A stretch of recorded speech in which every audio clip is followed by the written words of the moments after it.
Every great game carries a quiet gravity, a pull that draws you back long after the credits have faded and the cartridge has been set down for the night.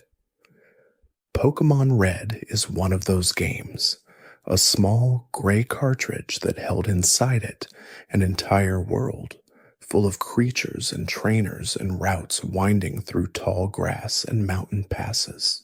It arrived in Japan in February of 1996, and it carried with it something that no one had quite seen before, a living collection spread across a portable screen waiting to be found.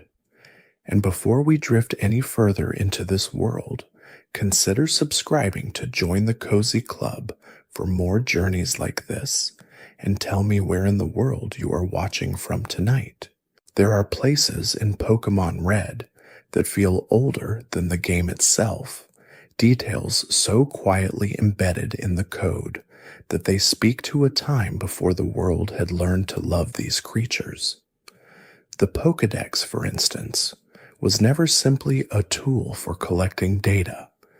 It was a document of curiosity, a record of the player's passage through Kanto. Professor Oak would hand it to the player near the very beginning, and from that moment forward, every tall patch of grass held the possibility of something new, something not yet recorded in its glowing red pages. The world of Pokémon Red was built around a single island region called Kanto, a place whose shape and general geography drew loosely from the real Kanto region of Japan, the broad flat plain surrounding Tokyo and the mountains beyond it. The designers at Game Freak were working from their own surroundings, their own lived geography, translating familiar landscapes into something playful and inhabited by creatures that sparked in the dark and howled from cliffsides. Kanto in the game stretched from the small familiar comfort of Pallet Town all the way to the colder northern reaches near the Seafoam Islands and the volcanic stillness of Cinnabar Island. Each area had its own texture, its own quiet personality, even within the limits of those small 16 by 16 pixel tiles scrolling across a pale green screen. Pallet Town, where the player begins, was named after the blank whiteboard a painter uses before any color has been applied. The designers intended for it to feel like a starting point in the truest sense, a place with no history yet, no story, only the quiet readiness of something waiting to be filled in. The rival's house sat just across a short fence, and Professor Oak's laboratory occupied the southern edge of town, a squat building that somehow contained multitudes. The name Palette was part of a broader naming theme running through all of Kanto, where towns and cities took their names from colors and shades, a palette of places each with its own hue and mood. Viridian City came next, its name drawn from a blue-green pigment, a color that sits somewhere between forest and sky. It held the final gem in the game's progression, though players would not discover that until much later, when they circled back to find the doors finally unlocked and the leader waiting inside.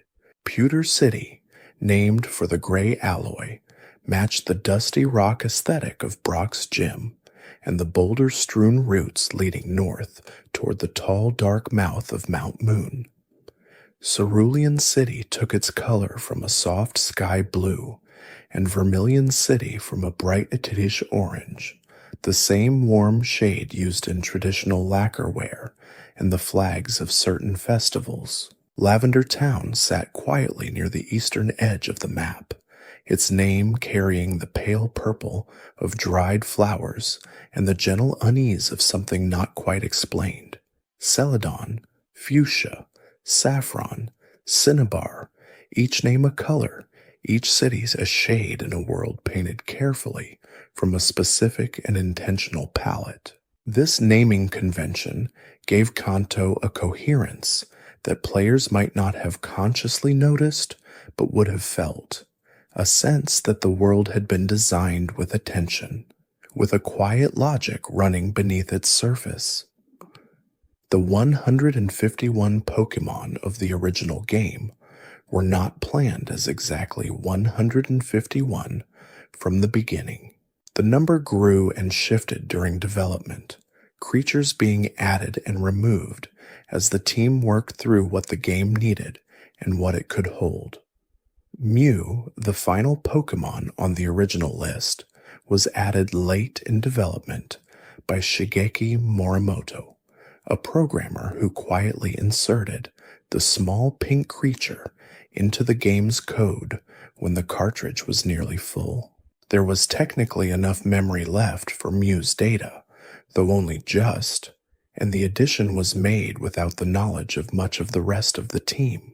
Mew's existence was kept hidden from the public for a long time after release, surfacing first through a promotional event in Japan, before gradually becoming known through the kind of playground whisper and schoolyard rumor that defined how secrets traveled in those years before the internet had learned to speak quickly. The creature's stats were deceptively simple. Its base stat total balanced evenly across all 6 categories, a design choice that gave it a quiet elegance alongside its mythical status. Mew was described in its Pokédex entry as the ancestor of all Pokémon, a creature so rare that many believed it to be a myth, even within the fiction of the game. That description did something interesting to the player's relationship with the world, suggesting that beneath the visible roster of creatures there was a deeper history, an origin, something ancient and not fully understood. The move pound, which many Pokémon knew at the start of their journey, was the most basic attack in the game, a simple physical strike with no secondary effects and a clean reliability that made it useful in the earliest routes. It was not flashy or complex, but it was honest, and there was something satisfying in its simplicity, a reminder that not every tool needs to be extraordinary to be useful. Normal type moves like pound formed the foundation of the game's battle system, carrying no particular strength against any type, and no particular weakness either, occupying a kind of neutral ground in the careful mathematics of Pokémon combat. The type chart, which governed how much damage each move would deal depending on the types involved, was one of the game's deepest systems, one that rewarded careful study without ever demanding it outright. Players who understood that water was strong against fire, that psychic dominated poison and fighting, that electric crackled especially hard against flying and water types, those players found battles opening up into something more strategic than the casual player might have expected. But even players who never learned the type chart at all could progress through the game, relying on stronger Pokémon, more levels, and a general instinct for when to switch and when to press forward. This layering of complexity beneath accessibility was one of the game's quiet achievements, a design philosophy that allowed children and adults to play the same game and have entirely different experiences of it. Bulbasaur was the first Pokémon listed in the National Pokédex, holding entry number 1 in a list that would eventually grow far beyond its original boundaries. Its grass and poison typing made it unique among the 3 starter Pokémon, the only one carrying 2 types from the very beginning of its journey with the player. Professor Oak would offer Bulbasaur to players who chose it from the 3 Pokeballs arranged on his laboratory table, and the creature that emerged was described as a seed Pokémon, a small blue-green quadruped with a bulb growing from its back. That bulb held stored nutrients, a reserve the Pokémon carried with it through the early forests and roots, slowly growing larger as Bulbasaur gathered strength. The grass and poison combination gave Bulbasaur an advantage in the first 2 gyms of the game, making it a popular choice among players who understood the strategic value of a strong early start. Brock's rock-type Pokémon fell quietly to a well-placed Vine Whip, and Misty's water types struggled against the same patient green energy. By the time Bulbasaur reached its second stage of evolution, Ivysaur, the bulb on its back, had begun to bloom, and when it completed its journey into Venusaur, the flower opened fully, a large pink blossom that drew energy directly from sunlight. The Pokédex noted that Venusaur's flower was said to take on vivid colors after it had absorbed enough sunshine, a detail that connected the creature to its fundamental nature as a living plant given motion and warmth. Charmander, the second starter option, carried a very different kind of energy. The small orange lizard, with the flame burning at the tip of its tail, was described in its Pokédex entry, with a detail that players often remembered long after they had moved on to other things. If the flame on Charmander's tail ever went out, the entry noted, the creature would die. That was a stark thing to include in a game aimed at children, a quiet gravity tucked beneath the cheerful art style, a reminder that these creatures were alive in a way that demanded care. The flame burned brighter when Charmander was in battle or feeling strong, and flickered low when the creature was cold or exhausted.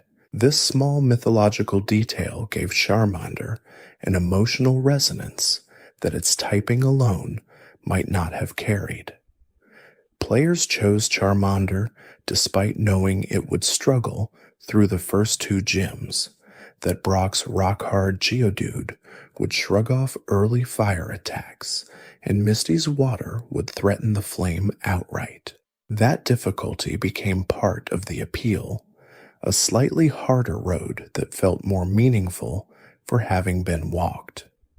Charmeleon, the middle evolution, lost some of Charmander's vulnerability along with some of its innocence, becoming a more aggressive and territorial creature, described as quick to anger and prone to slashing with its sharp claws. Charizard, the final form, carried those qualities even further, becoming a flying dragon-shaped creature whose fire-type nature had pushed it toward independence and power. Charizard's design, tall and winged and burning orange against the small screen, became one of the most recognized images the series ever produced. Squirtle completed the trio of starter choices, a small blue turtle with a curling brown shell and large, curious eyes. The water type it represented came with an advantage in the first gym, where Brock's rock-solid Pokémon struggled against fluid attacks, but Squirtle's greatest strength was its staying power, the defensive quality of its shell, and the dependable nature of its water moves. Its Pokédex entry described the spiral shape on its shell, noting that it was used for swimming purposes, allowing Squirtle to move through water with particular efficiency and grace.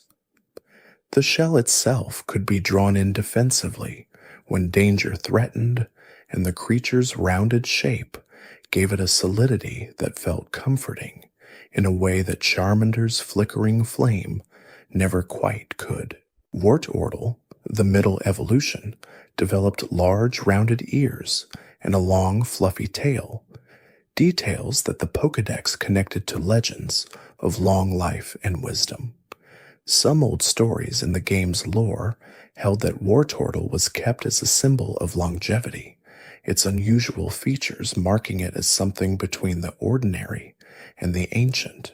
Blastoise, the final form, carried two large water cannons mounted in the openings of its shell, powerful hydro pumps that could fire jets of water with enough force to punch through thick walls of steel, or so the Pokédex suggested with characteristic quiet confidence. The three starters each told a different kind of story, each connecting to a different instinct in the player who chose them, and the choice made at the very beginning of the game had a way of shaping how the whole adventure felt. The Pokédex entries in Pokémon Red were written with a peculiar matter-of-fact tone, as if each entry were a field note from a researcher who had encountered these creatures personally and was reporting their findings without embellishment. Arcanine's entry described it as a legendary Pokémon in its own right, a creature so beautiful in its motion that ancient people supposedly mistook it for a celestial being and recorded it in historical documents. Alakazam's entry claimed it possessed an IQ of 5,000, a number that stretched the boundaries of what measurement could reasonably mean, but which conveyed a sense of overwhelming intelligence in the way that mattered for the fiction. Machamp's entry stated that it could throw 500 punches in a single second, each one striking with enough force to move a distant mountain, a detail that sat comfortably in the game's world despite its physical impossibility. These entries did something important for the player's relationship with the game. They established that this world had a history before the player arrived, that researchers and scholars had been studying these creatures for years, compiling observations and measurements, and that the player's own journey was part of a larger ongoing project of discovery. The Pokédex was never just a list, it was an archive, and holding it, the player became part of a lineage of curious people who had looked at strange creatures and asked with patient scientific interest, "What are you exactly, and how do you live?"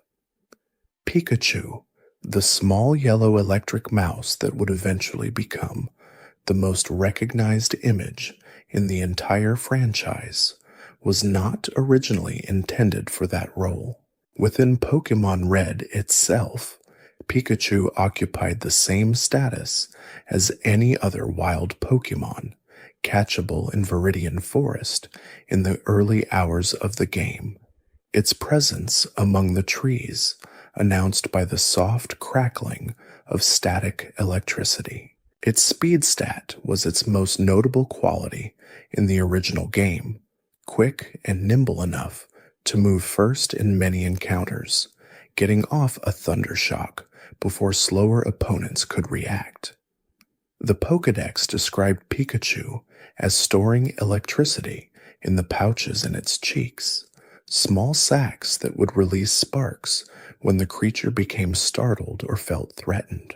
These cheek pouches, illustrated as round red circles on its face, became one of the most reproduced design details in all of popular entertainment, recognizable to people who had never held a game cartridge in their lives.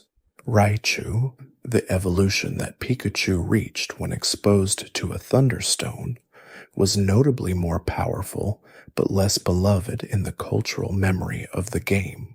Players who had grown attached to their Pikachu often hesitated before using the stone, some choosing never to evolve it at all, a quiet illustration of how the game invited attachment that competed gently with the drive toward mechanical power. That tension between keeping a Pokémon as it was and pushing it toward what it could become was never stated explicitly, but was felt by almost every player who spent enough time with the game. Viridian Forest, The tree-dense corridor connecting Pallet Town's northern routes to the outskirts of Pewter City was one of the first extended environments a player would encounter after leaving home. Its paths wound between tall trees, and the grass was thick and slow, and wild Pokémon appeared with a regularity that made the forest feel genuinely inhabited. Caterpie lived there, small green caterpillars that could be captured and raised into Metapod and then into Butterfree, a process that took patience and battled away hours of childhood afternoons. Weedle was also present in Viridian Forest, though its distribution between Pokémon Red and Pokémon Blue was part of the quiet version exclusivity system that the game used to encourage trading. Weedle appeared more readily in Red, while Caterpie was more common in Blue, a small asymmetry that required players with both games and a link cable to complete either Pokémon's evolutionary line without compromise. This version exclusivity system was one of the most elegant design choices in the game, creating a reason for players to seek out one another, to trade and connect, to build the communal element that the series relied on for so much of its social texture. The Pokémon themselves were never meant to be collected in isolation. They were meant to be shared, exchanged, held for a moment, and then passed between friends, a small economy of trust and reciprocity running alongside the main adventure. Brock, the first gym leader a player would face in the story's forward progression, stood in the Pewter City gym surrounded by rock-hard formations and the quiet authority of someone who had been doing this long enough to feel confident without arrogance. His team in the original game consisted of a Geodude and an Onix, both rock-type Pokémon and both carrying the hard geological patience of creatures formed from the earth itself. Brock's Onix was particularly tall, a chain of round gray boulders strung into a serpentine tower that loomed over the small pixel battlefield with something that felt almost like grandeur. The gym battle system in Pokémon Red was the game's formal structure, the series of challenges that gave the adventure direction and momentum. 8 gym leaders waited across Kanto, each holding a badge that would be needed to unlock access to the Pokémon League and the Elite Four beyond it. But the badges did more than open doors. Each one came with a specific benefit, enhancing the obedience of traded Pokémon, improving speed or damage, broadening the range of HM moves that could be used outside of battle. The Boulder Badge that Brock awarded to victorious challengers was the first of these small rectangular certificates of progress, and holding it for the first time, slipping it into the trainer card, felt like the beginning of something that had not quite begun until that moment. Mount Moon occupied the route between Pewter City and Cerulean City, a long, dark tunnel that took real time to cross and was populated with Zubat that flew at the player with a frequency that became one of the game's most familiar unofficial complaints.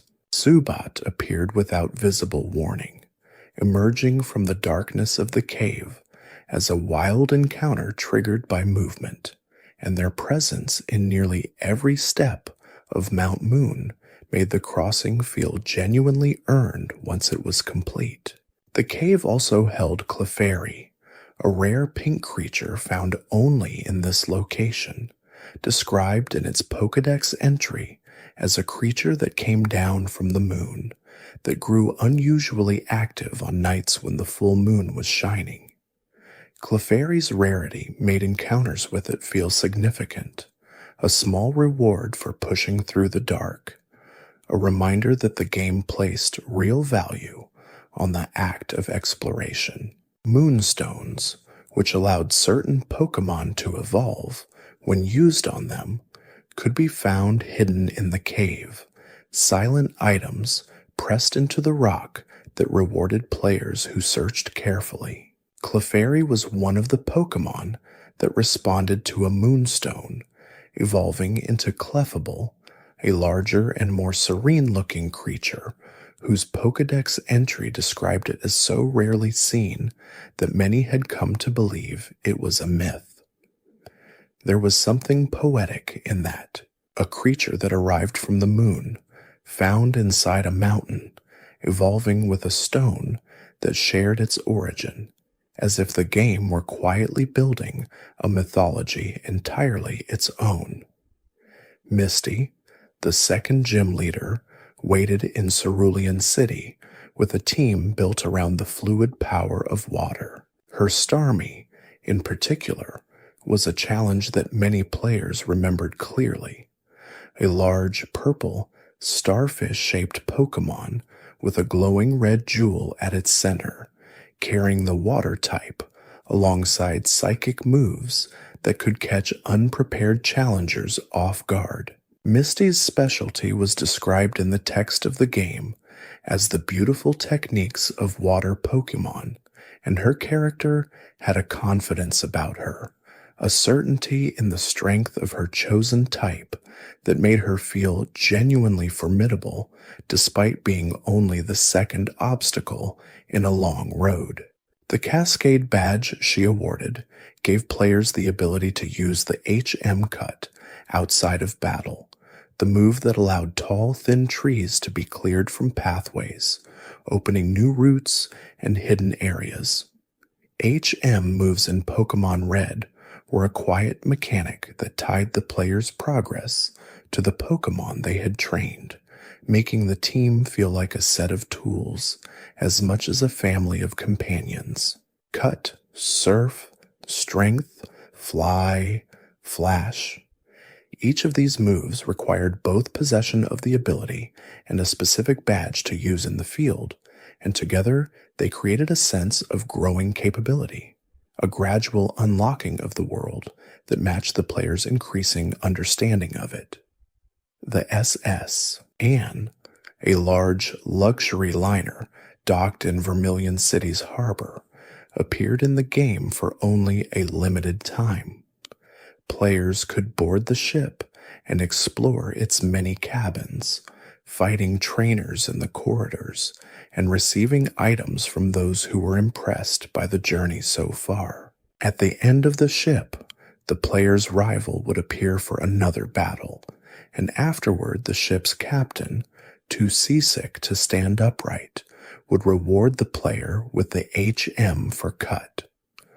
Once the player left the SS Anne and the ship pulled away from the dock, it was gone for the rest of the game, sailing off to some unspecified destination that the game never explained. This impermanence was unusual in a game that otherwise allowed players to return to nearly any location at any time. The SS Anne existed in a brief window, available during a particular stretch of the adventure, and then absent from then forward, and players who missed it before it departed would find the dock empty and the water still. There was a famous and persistent rumor among players that a way existed to return to the ship after it departed, usually described as involving the use of a Pokémon with the Surf HM, swimming around the dock to find the ship frozen in place just off the edge of the visible map. The rumor was not true in the way players hoped, but the desire for it to be true said something about how much the game's world invited imaginative extension, the wish that the edges of Kanto were not really edges at all, but passages to something further.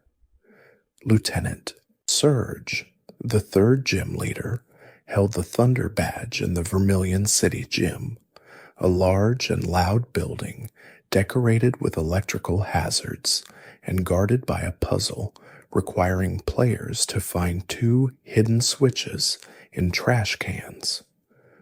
Lieutenant Surge himself was designed as a tall, broad military figure, his backstory tied loosely to the idea that his Raichu had saved his life in a real battle, a detail that gave the Thunder Badge a weight beyond the mechanical. His team centered on his Raichu, fully evolved from a Pikachu that he had described as no longer needing the weak earlier form, a comment directed at the player that landed differently depending on whether they had evolved their own Pikachu or kept it as it was. The Thunder Badge increased speed for the player's Pokémon and allowed the use of HHM Fly outside of battle, which dramatically changed the texture of travel across Kanto. Fly allowed a player to select any previously visited city or town from a menu and travel there instantly, the Pokémon carrying them through an animated sky route that bypassed all the routes and trainers in between.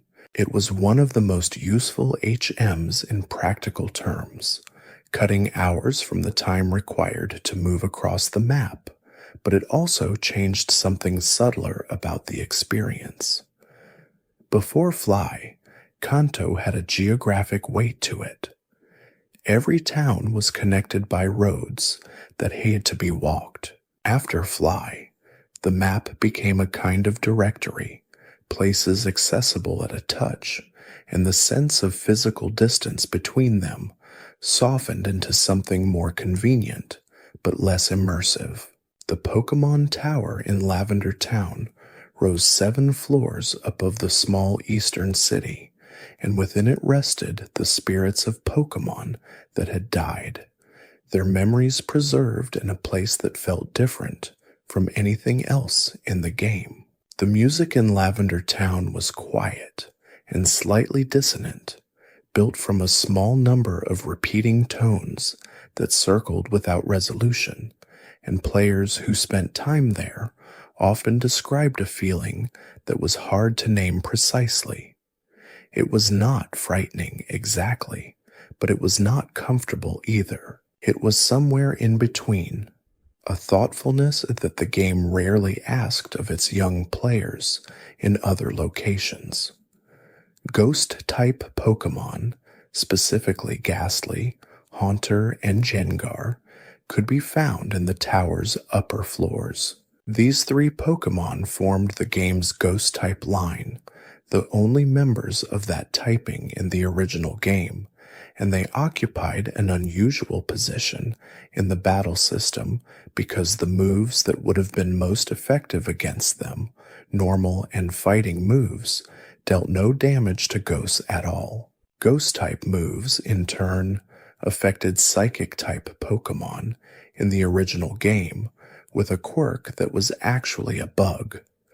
Ghost moves did 0 damage to Psychics, despite the type chart suggesting they should be highly effective. This programming error meant that the creatures who ought to have been the Ghost type's natural counters were actually entirely safe from them, and the Ghost type's intended role in the type ecosystem was functionally absent.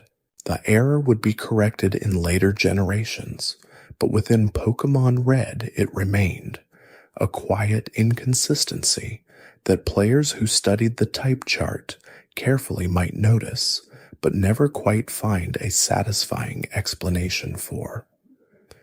Mr. Fuji, a kind old man who lived in Lavender Town and cared for abandoned and injured Pokémon at his home beside the tower, was rescued from the tower's upper floors by the player during the game's story.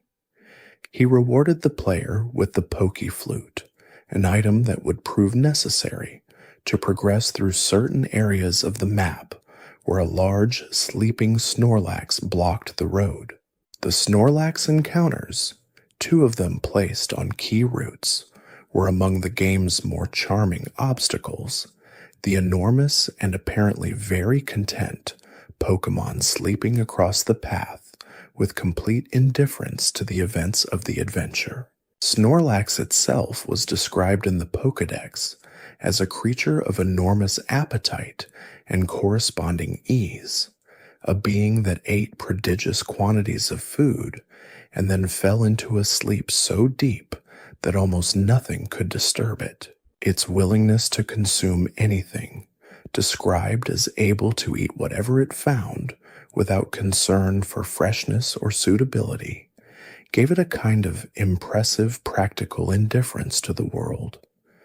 Players who wanted to catch a Snorlax, rather than simply wake and battle, it needed to weaken it carefully, as its high health made it easy to accidentally defeat before a Pokeball could hold it. Catching one required patience and a good stock of the stronger ball types, and the effort involved made a captured Snorlax feel like an accomplishment separate from the game's main story requirements.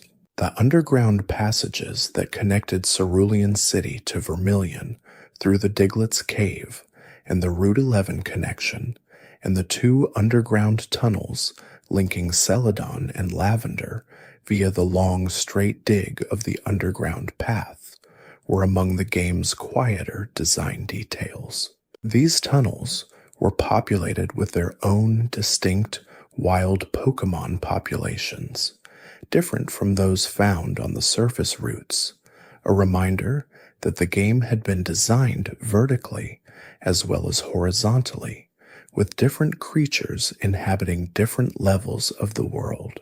Diglett's Cave itself was home only to Diglett and its evolution Dugtrio, giving the long, narrow tunnel the feeling of a specialized environment, a habitat so specific that only those 2 related creatures had claimed it. Diglett's body was unusual in the game's visual vocabulary, a small brown head emerging from the earth with 2 round black eyes and a simple pink nose, the rest of its body always underground, never visible on screen. The Pokédex described it as a creature that plowed through the earth at high speed, loosening the soil and improving its quality, a detail that positioned it as something beneficial to the agricultural landscape, even while being a nuisance to cross-country travelers trying to reach their next destination. Dugtrio, the fully evolved form, was simply 3 Diglett heads emerging from the same patch of ground, a design choice that was either perfectly logical or comfortably absurd depending on how much one wished to think about it. The Safari Zone in Fuchsia City offered a very different kind of Pokémon encounter from anything available elsewhere in Kanto. Players paid a small fee of 500 Pokémon dollars to enter, received 30 Safari Balls and a limited number of steps, and then navigated a large fenced preserve filled with Pokémon that could not be fought in the conventional sense. In the Safari Zone, attacking a Pokémon was not an option. Instead, the player could throw bait to keep a creature from fleeing, throw a rock to make it angrier and easier to catch, but more likely to run, or simply attempt a throw directly with a Safari Ball. This different rule set changed the texture of the capturing experience completely, shifting it from calculated battle management to something closer to chance and intuition. The Safari Zone held Pokémon not found elsewhere, including Scyther, the green insectoid creature with blades for arms, and Pinsir, the large beetle with enormous spiked pincers, one of the version-exclusive arrangements that made the choice between red and blue meaningful. Scyther appeared in the Safari Zone in red, while Pinsir appeared in blue, and the only way to own both without trading was to find someone with the other version willing to make an exchange. HEM Surf could be obtained in the Safari Zone's inner area by completing a specific environmental puzzle, making the zone a destination not only for catching rare Pokémon, but for advancing the player's ability to navigate the broader world. Eevee, a small fox-like Pokémon with a large fluffy collar and wide curious eyes, occupied a singular position in the game's roster. It was described as an irregular creature whose genetic structure was so unstable that it could be influenced by external forces to evolve in multiple different directions. 3 possible evolutions existed in the original game, one for each of 3 elemental stones. The Thunderstone produced Jolteon, a sharp-spiked electric creature. The Firestone produced Flareon, a warm-coated fire type with a large bushy tail. The Waterstone produced Vaporeon, an aquatic creature whose body could dissolve into water and become invisible in clear liquid.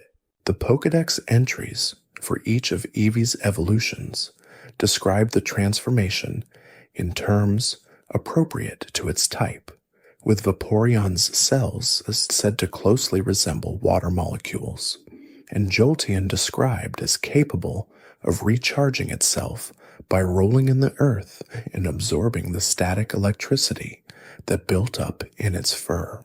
Eevee itself was given to the player by a man in a building in Celadon City, a gift that came without a stone attached, leaving the choice of which evolution path to take entirely to the player.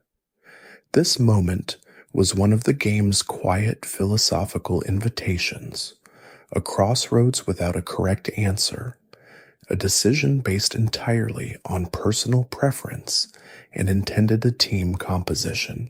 Players who chose carefully, knowing what they wanted, gained a Pokémon perfectly suited to fill a specific role. Players who chose on impulse found they had something unexpected and often equally loved. The Game Corner in Celadon City introduced a completely different economy into Pokémon Red, one measured in coins rather than money and governed by the spinning reels of a slot machine.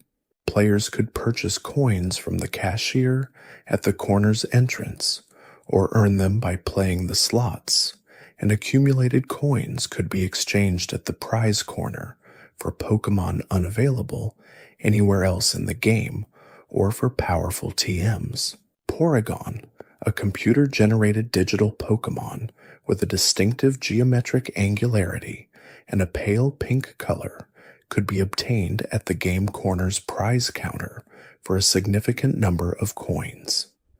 It was described in the Pokédex as a Pokémon created entirely by programming code, existing in a digital space and made available to the real world through the technology of its creators.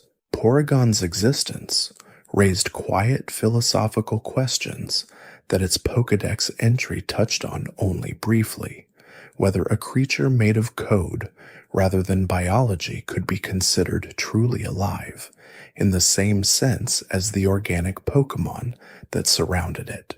The Game Corner also sold TMs for moves like Ice Beam and Thunderbolt, 2 of the most reliably useful attacks in the game's battle system, powerful moves with perfect accuracy that remained competitive throughout the entire adventure and beyond.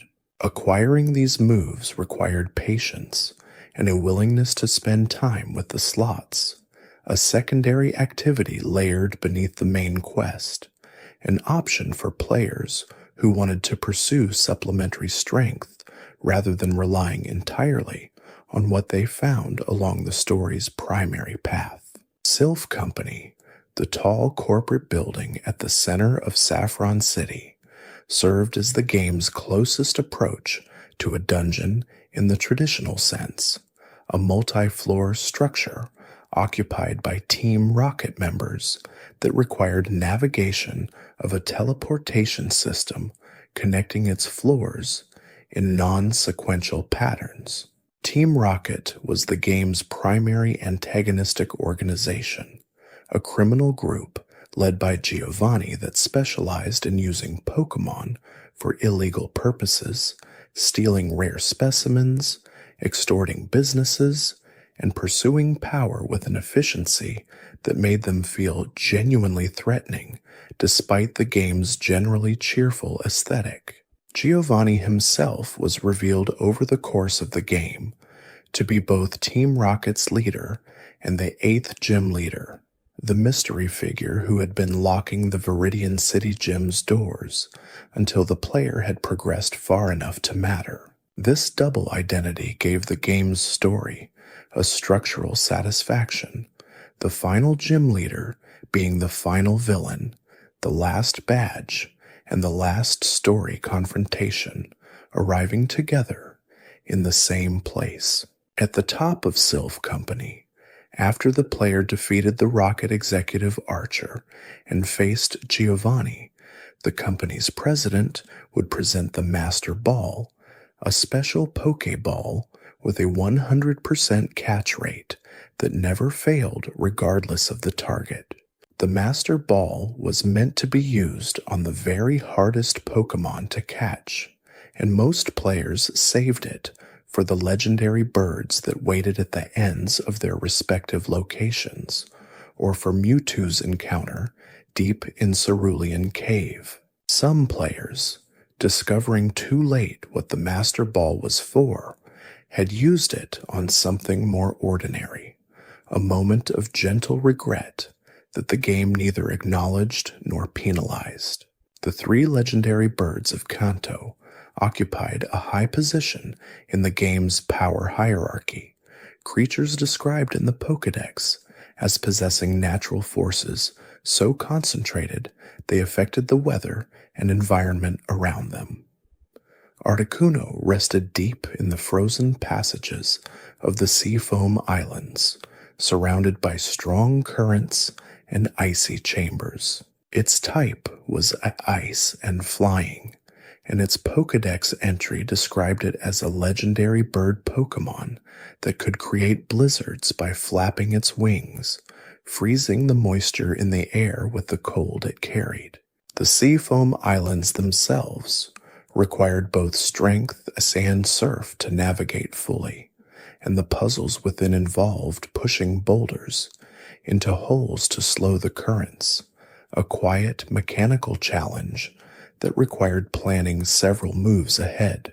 Reaching Articuno at all was itself an accomplishment, a confirmation that the player had gathered the necessary tools and developed the patience to use them correctly. Zapdos, the electric legendary bird, lived inside the abandoned power plant on the eastern shore of the area north of Cerulean, a building filled with stationary wild electric Pokémon and the persistent hum of old machinery still active in the absence of its original workers.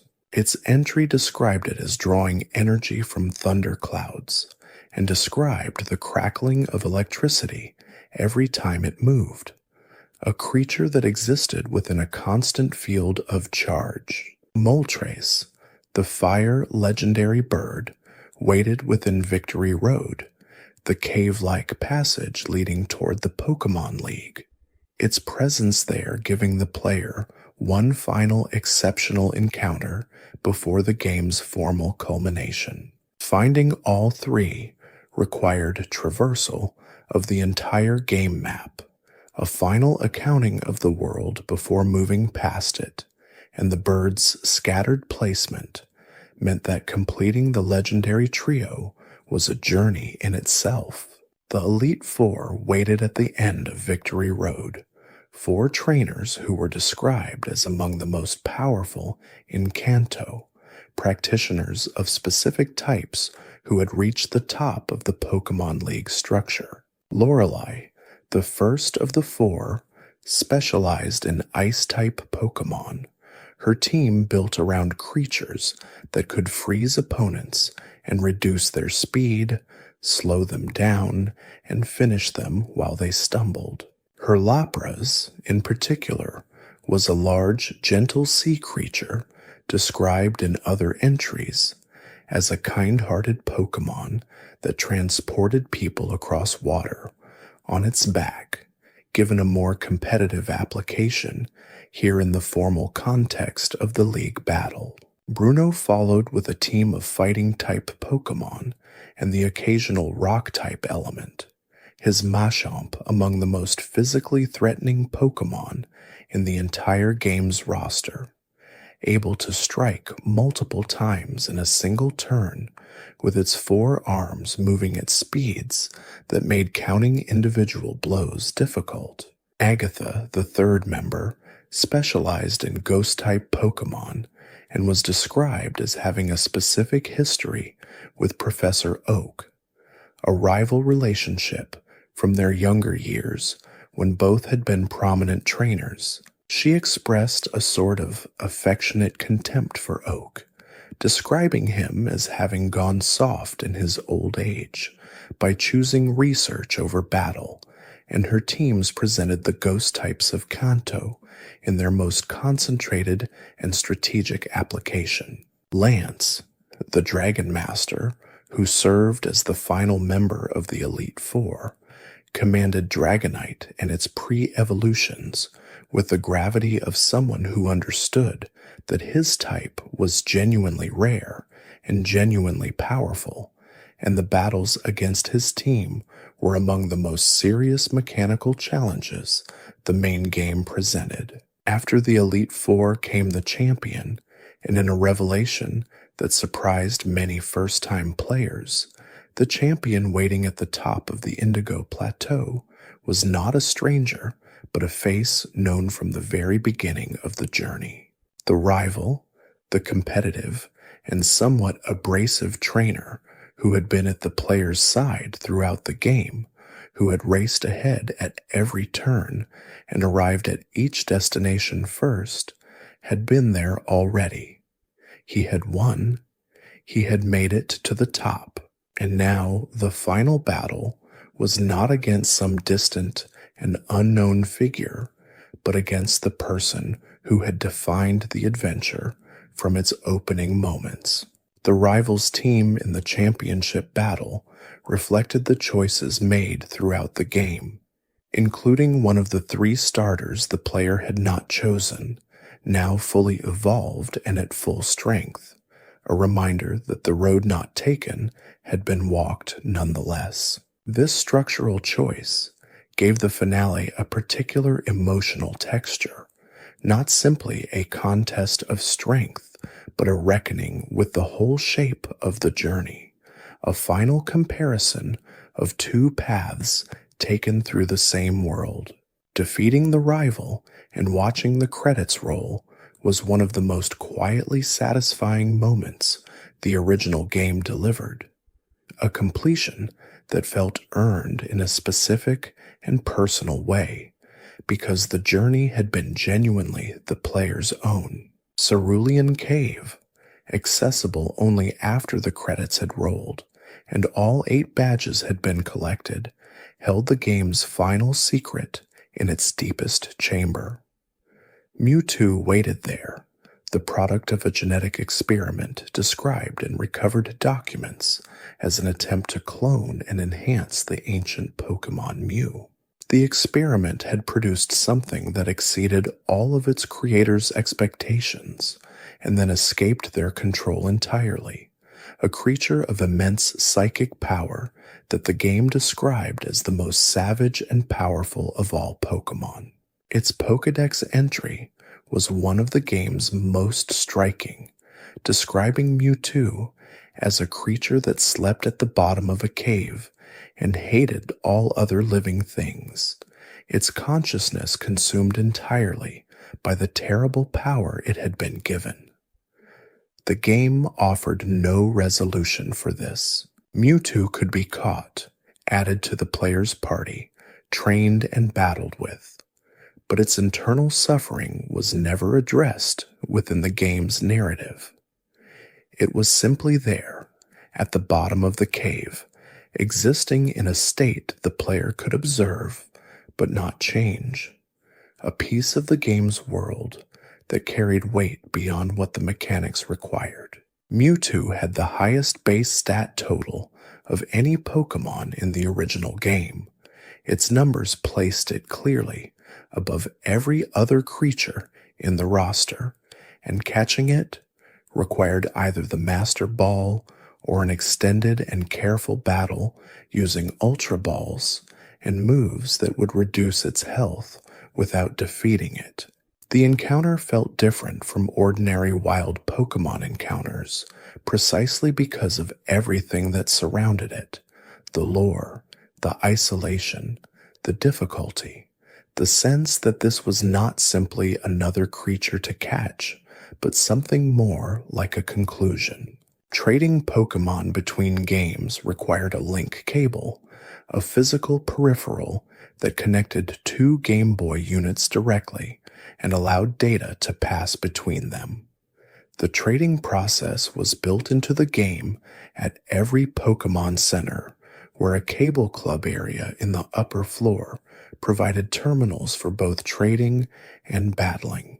This physical requirement, the need for two players and two systems in the same place at the same time, shaped the entire social dimension of the original game in ways that would become harder to replicate as technology advanced. Trades that involved version exclusives created small economies of favor and reciprocity between players who owned different versions, and the Pokémon that could only be obtained through trading by evolving others created another layer of social necessity built into the game's structure. Machoke, Graveler, Haunter, and Kadabra could only evolve into their final forms through a trade, a design choice that meant completing the Pokédex was by definition a shared project, one that no player could accomplish entirely alone. Kadabra's evolution into Alakazam was particularly impactful given how powerful Alakazam was in battle, its extraordinary special stat making it one of the strongest battlers available, and earning that Alakazam required either a friend willing to trade back or a level of mutual trust in the transaction. These trade evolutions quietly enforced the game's social philosophy, the idea that the best outcomes were reached together rather than alone, a philosophy embedded not in the story, but in the mechanical structure of the experience. The TM and HM system in Pokémon Red organized the game's learnable moves into two categories with meaningfully different properties. TMs, which stood for technical machines, were items that could be used once on a single Pokémon to teach it a specific move outside of its natural level-up progression, and most TMs were consumed upon use, making their application a considered decision rather than a casual one. HMs, or hidden machines, functioned similarly in combat, but were marked by their additional use outside of battle, where they allowed Pokémon to interact with the physical environment. Both systems encouraged players to think carefully about which Pokémon should learn which moves, understanding that a slot given to an HM like Cut might displace a more strategically useful combat move, and the trade-off required thought. Some TMs were given by gym leaders as rewards for defeating them, creating a direct link between progression through the story and access to new mechanical tools. Others were found hidden across the map, rewarded by NPCs for completing minor tasks, or sold in the shops of cities that served as hubs for competitive preparation. The most coveted TMs, moves like Thunderbolt, Ice Beam, and Psychic, could change the competitive viability of Pokémon that learned them, and players who secured all three early in the game had a significant advantage over those who relied only on natural movesets. The move Hyper Beam, one of the most powerful normal type attacks available in the game, carried a significant mechanical quirk that shaped competitive understanding considerably.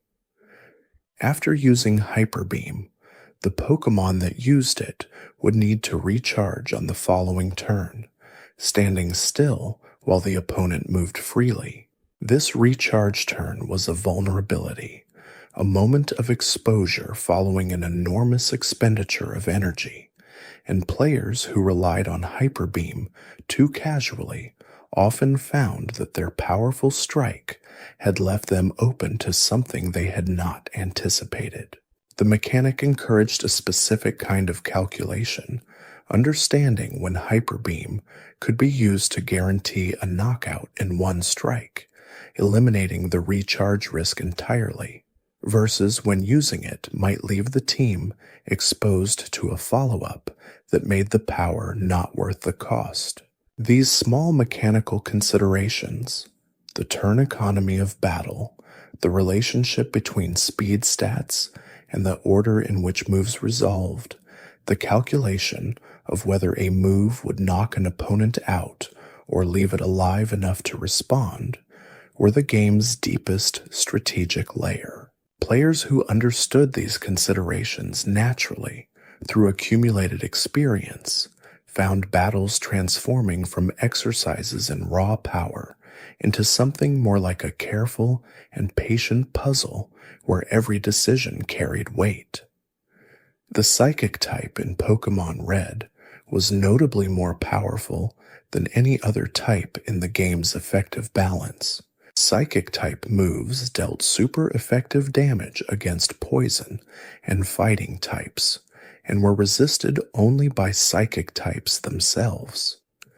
The game included no Dark type at this stage, meaning Psychic had no weakness to an effectively available type at all, given the Ghost type bug that prevented Ghost moves from dealing damage as intended. Alakazam, Starmie, Slowbro, Jinx, and Exeggutor were among the Psychic type Pokémon that benefited from this dominance, and teams built around Psychic attackers had a structural advantage over much of the competition. Starmie in particular combined the reliability of water typing with strong special stats and a Psychic typing benefit, and it was one of the most competitive Pokémon available in the original game's environment. This type imbalance was not an intentional design choice, but an emergent consequence of the way the type chart was assembled, several factors combining to create an unintended hierarchy that would be addressed through the introduction of Dark and Steel types in the second generation. The imbalance gave the original game's competitive scene a particular character, one where certain team archetypes had clear structural advantages, and understanding which types dominated was as important as training strong individual Pokémon. Farfetch'd, the wild duck Pokémon that was always depicted carrying a stalk of leek in its wing, was one of the original game's more charming and somewhat impractical creatures. Its stats were modest across the board, leaving it unable to compete for team slots against more powerful options, but its design carried a warmth that made it memorable despite its mechanical limitations. The leek it carried was described in the Pokédex as both a weapon and a food source, the Pokémon using it as a stick in battle, and also, somewhat unfortunately for the species, making it an easily targeted prey because the leek was desirable to hunters and collectors. Farfetch'd in the original game could only be obtained through a trade with a specific NPC in Vermilion City, who would give the player a Farfetch'd in exchange for a Spearow, a transaction that made acquiring one a deliberate choice rather than an incidental discovery. This NPC trade was one of several in the original game, a system where specific characters would exchange their Pokémon for a particular one the player offered, and these traded Pokémon arrived with names given by their fictional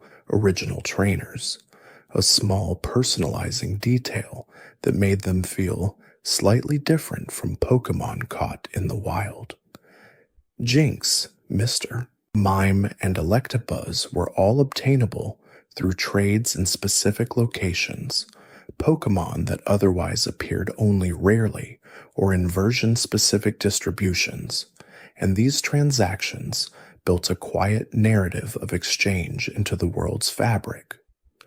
The Pokémon fossil mechanic, introduced through the choice the player made in Mount Moon, added a paleontological dimension to the game's world.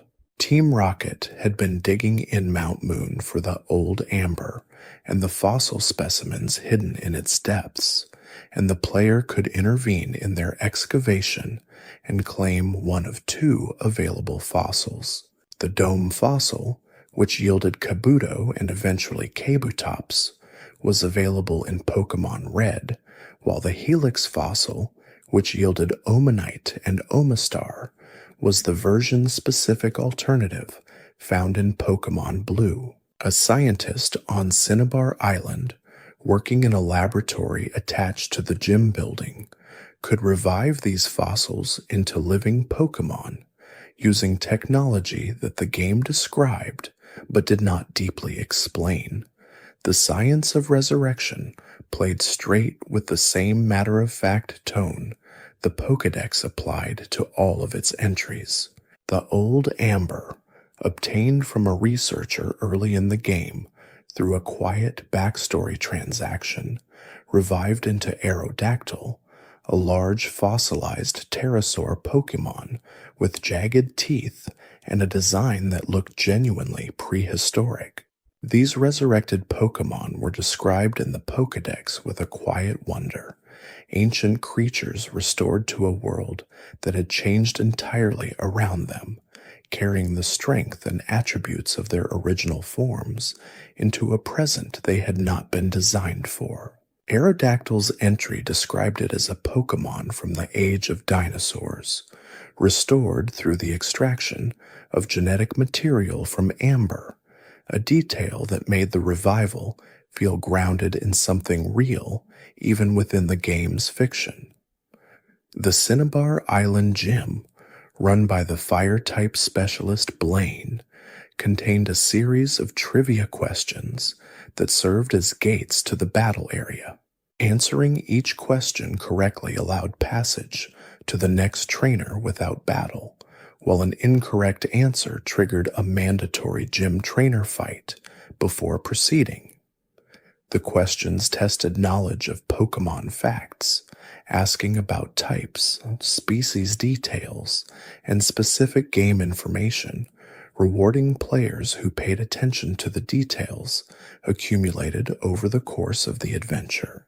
Blaine himself was described as a fiery old man who had developed his own experimental Pokémon, and his team featured Arcanine and Rapidash alongside his own created specimen. The volcano badge he awarded increased the special stat of the player's Pokémon, a benefit appropriate to the type it came from, and brought the badge count to 7, leaving only Giovanni's Earth badge remaining before the road to the Elite Four opened fully. Cinnabar Island itself was a volcanic location in the Southern Ocean, accessible only via surf from Pallet Town's coast or from the Seafoam Islands to the west, and its isolated position on the map gave arriving there a feeling of genuine distance traveled. The island held the Fossil Research Laboratory, the gym, and the Pokémon Mansion, a large, ruined building filled with wild Pokémon and scientist trainers.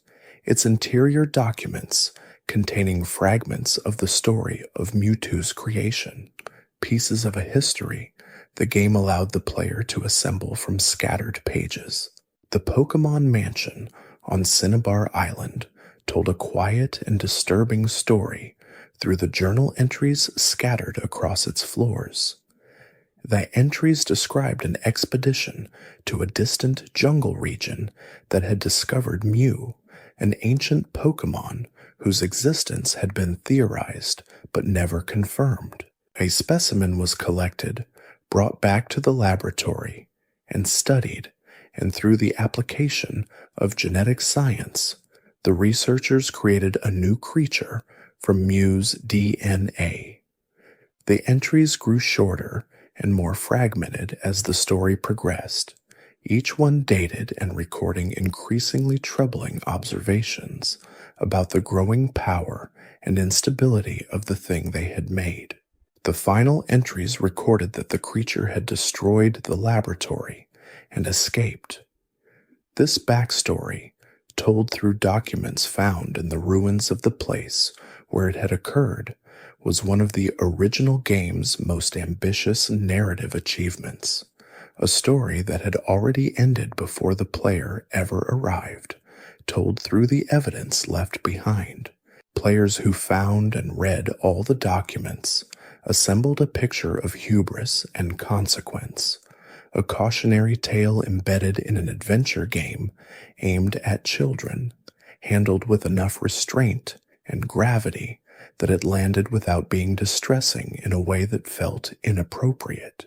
It was, in retrospect, a remarkably sophisticated piece of environmental storytelling for a game operating within the constraints of its era, proof that the small screens and limited text budgets of early Game Boy titles could carry real narrative weight when the writing was careful. The Viridian City Gym, the last of the 8 to be challenged, was notable for its puzzle, which required navigating a series of invisible barriers using moving floor panels, a disorienting mechanic that felt appropriately unfamiliar given the gym leader who awaited at its end.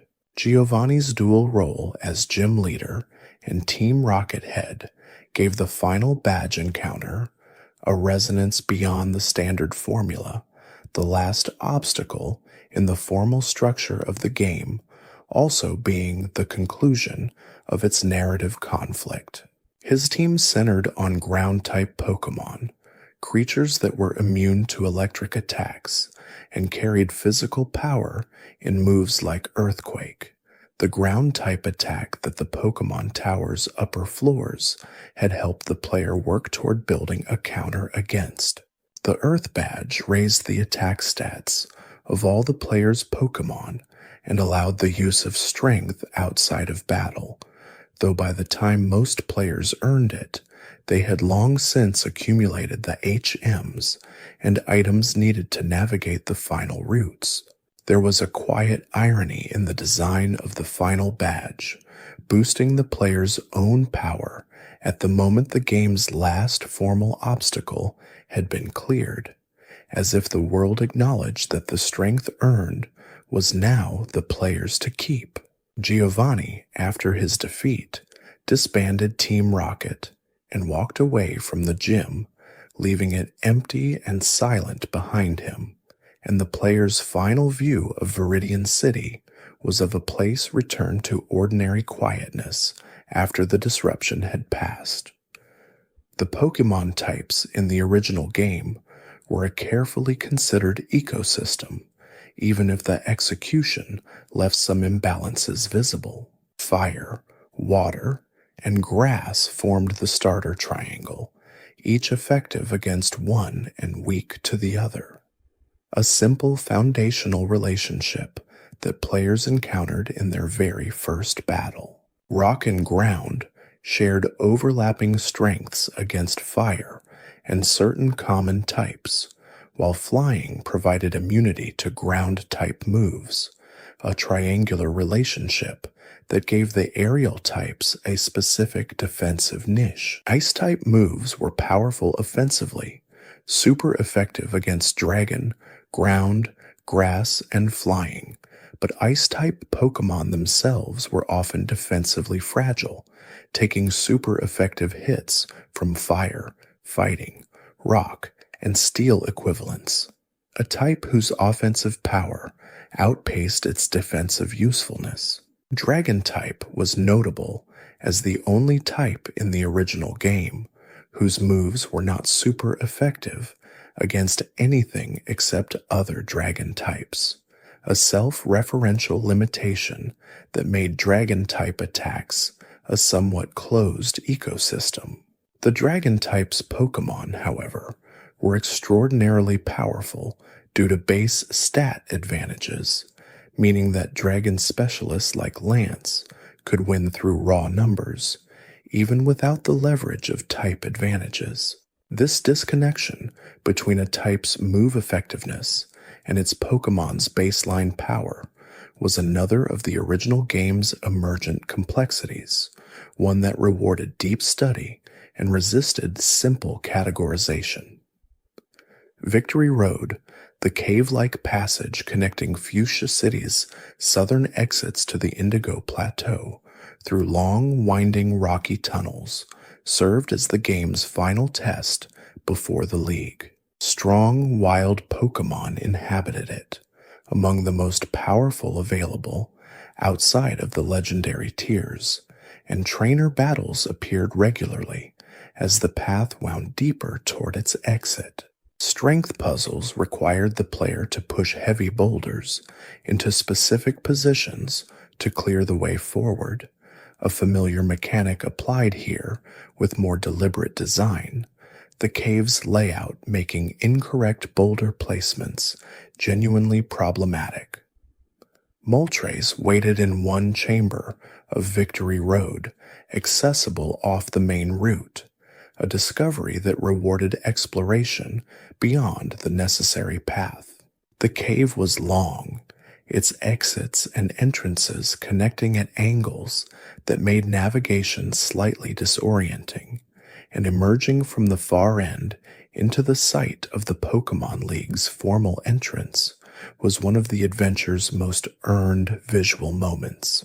Many players paused at that threshold, taking a quiet accounting of the team that had come this far, remembering where each Pokémon had been found, what they had been through together, the early routes and the late-game battles, and all the ordinary moments between. The Pokémon League entrance did not rush anyone. It stood open, waiting, and the player crossed it when ready. The Pokédex in Pokémon Red tracked completion through a simple count, displaying both the number caught and the number seen, giving credit for encountering Pokémon without capturing them while reserving the full completion status for those actually added to the player's permanent collection. The scene count grew naturally through ordinary play, Pokémon encountered in tall grass, and in trainer battles registering in the database, even if they escaped or remained with their original trainer. The caught count required more deliberate effort, and achieving a complete caught count of 151 was a genuinely lengthy undertaking that required trading, version-specific encounters, event Pokémon like Mew, and careful management of resources. Professor Oak's final evaluation, delivered when the player presented a completed Pokédex, offered a very brief acknowledgement of the achievement and a small note of appreciation. It was not, by current standards, a lavish reward for what had been a substantial undertaking, but within the context of the game, it felt sufficient, a recognition from the authority figure who had assigned the task that the task had indeed been completed.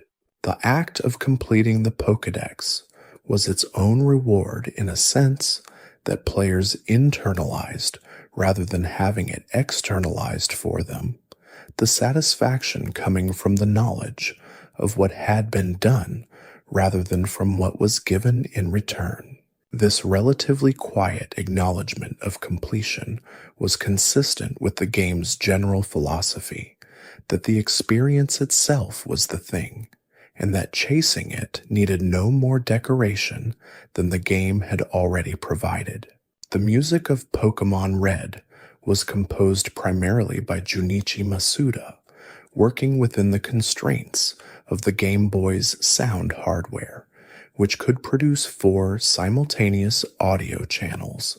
The compositions threaded through every area of Kanto, each town and route and dungeon having its own theme, and those themes have remained recognizable to anyone who played the game for decades after their original appearance.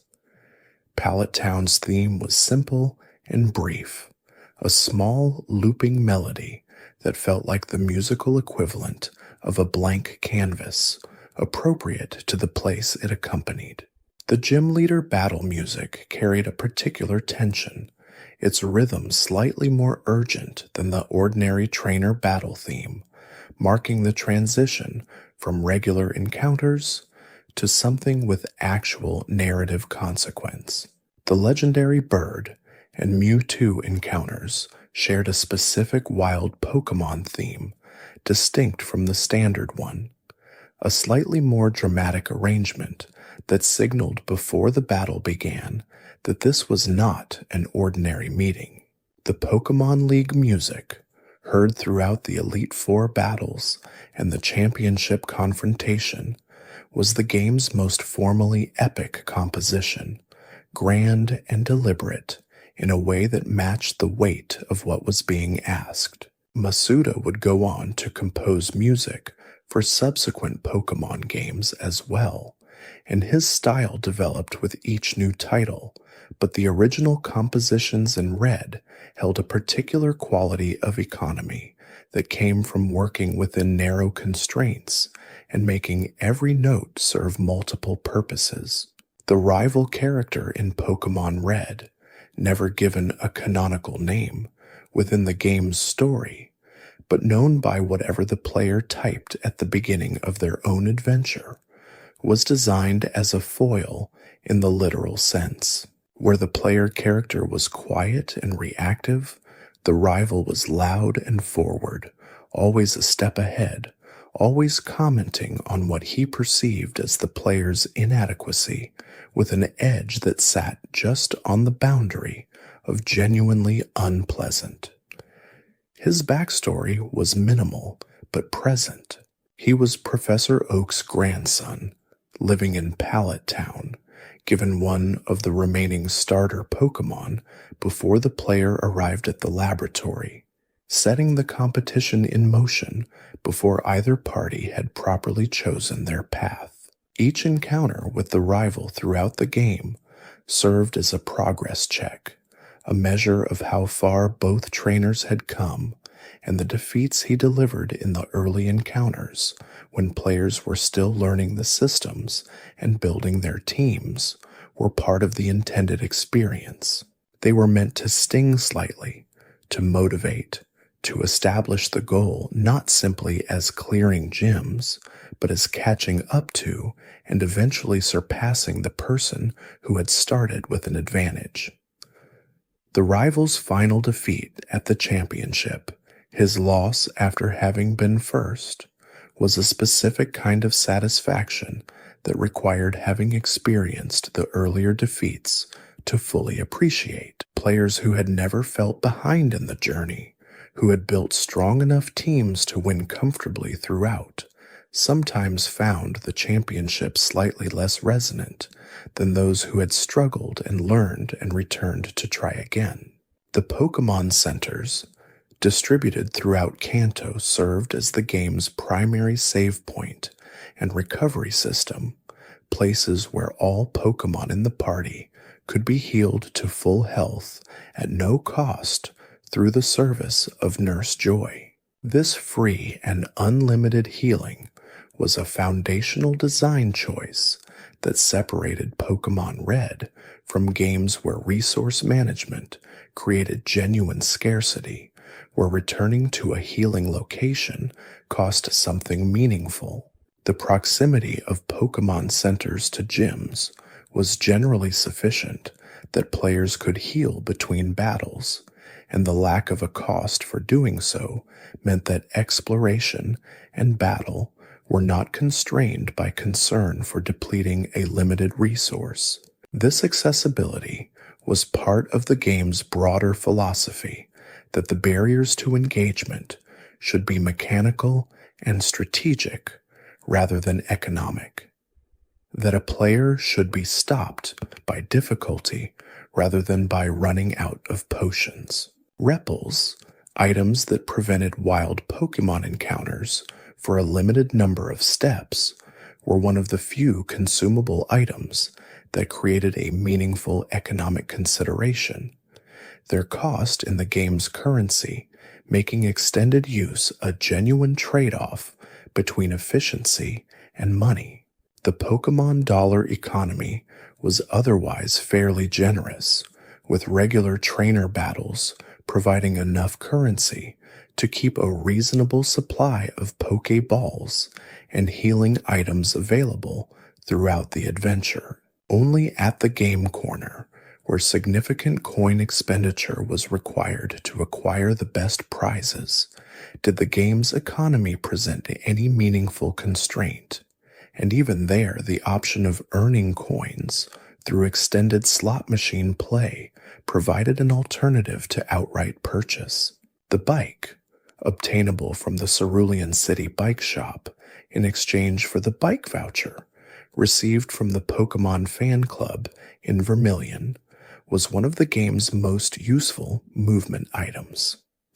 It doubled the player's movement speed across all overworld areas, cutting the time required to traverse long routes in half and making the return trips between important locations considerably less arduous. The bike occupied the bicycle slot in the inventory and had to be actively equipped before use, after which the movement speed increase applied automatically until the player chose to dismount. Certain areas, notably most indoor locations and the narrow mountain paths, did not allow bicycle use, returning the player to walking pace in spaces where the faster movement would have made navigation difficult to control. The contrast between biking speed and walking speed was one of the game's clearest examples of a quality-of-life feature, a tool given to the player not for strategic or narrative reasons, but simply to make the physical experience of moving through the world more comfortable as the number of hours played accumulated. Long routes that had felt manageable in the early game before the bicycle was available became significantly less significant obstacles after it was obtained, and the change in how the world's scale felt was one of the game's quieter satisfactions. Getting the bike required a specific errand. Listening to the Pokémon fan club chairman talk about his beloved Rapidash for a patient stretch before receiving the voucher, a small transaction of attention for access, and the reward waiting at the bike shop made the listening feel well worth it. The Saffron City area represented the game's urban center in a way that the earlier towns had not quite reached. A large city with multiple buildings, multiple important story destinations, and a quiet sense of activity beyond what the player's journey immediately required. The Sylph Company headquarters occupied much of the city's center, and its capture by Team Rocket gave the city a specific dramatic weight at a particular point in the story. The residents of Saffron could not be reached during this period, the city's teleport pads blocked by rocket guards at the building's entrances, and navigating around these guards to find access points required creativity and attention to the city's layout. Saffron also held two competing gyms in a sense. The official gym, led by the psychic-type specialist Sabrina, and the fighting dojo, where players could test themselves against a martial arts trainer and receive one of 2 Pokémon as a prize for winning. The Fighting Dojo offered either Hitmonlee or Hitmonchan, each named for martial arts legends, one a kicking specialist with long, flexible legs, and one a punching specialist with gloved fists and a squared stance. Sabrina herself was the most mechanically difficult gym leader in the main game's progression for many players, her psychic-type team carrying the highest move power available within the game's type hierarchy at that point in the story.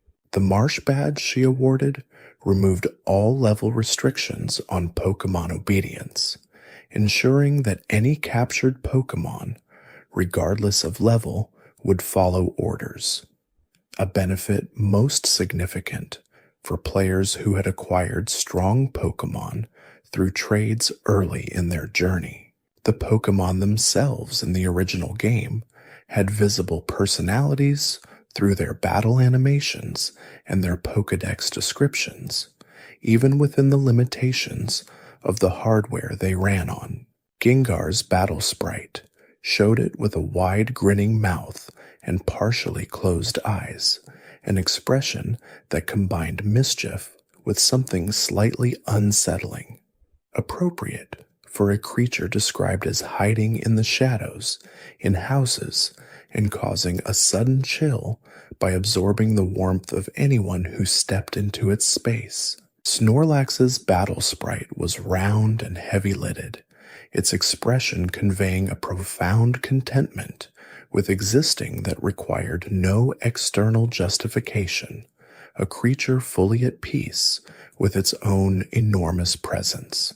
Jigglypuff's sprite carried its characteristic round form and large blue eyes, and the Pokédex described it as singing a lullaby so soothing that any who heard it would fall helplessly asleep, a description that became one of the series' more beloved recurring details across years of the franchise's storytelling. Hypno, the hypnosis Pokémon that was the final evolution of Drowsy, carried a pendulum in its hand and had a Pokédex entry that described it as dangerous to approach alone, as it had been known to hypnotize children and lead them away. This was a notably dark entry for a game aimed at young players, the kind of detail that landed differently for different ages, and that the game trusted its readers to absorb, without requiring comment or softening.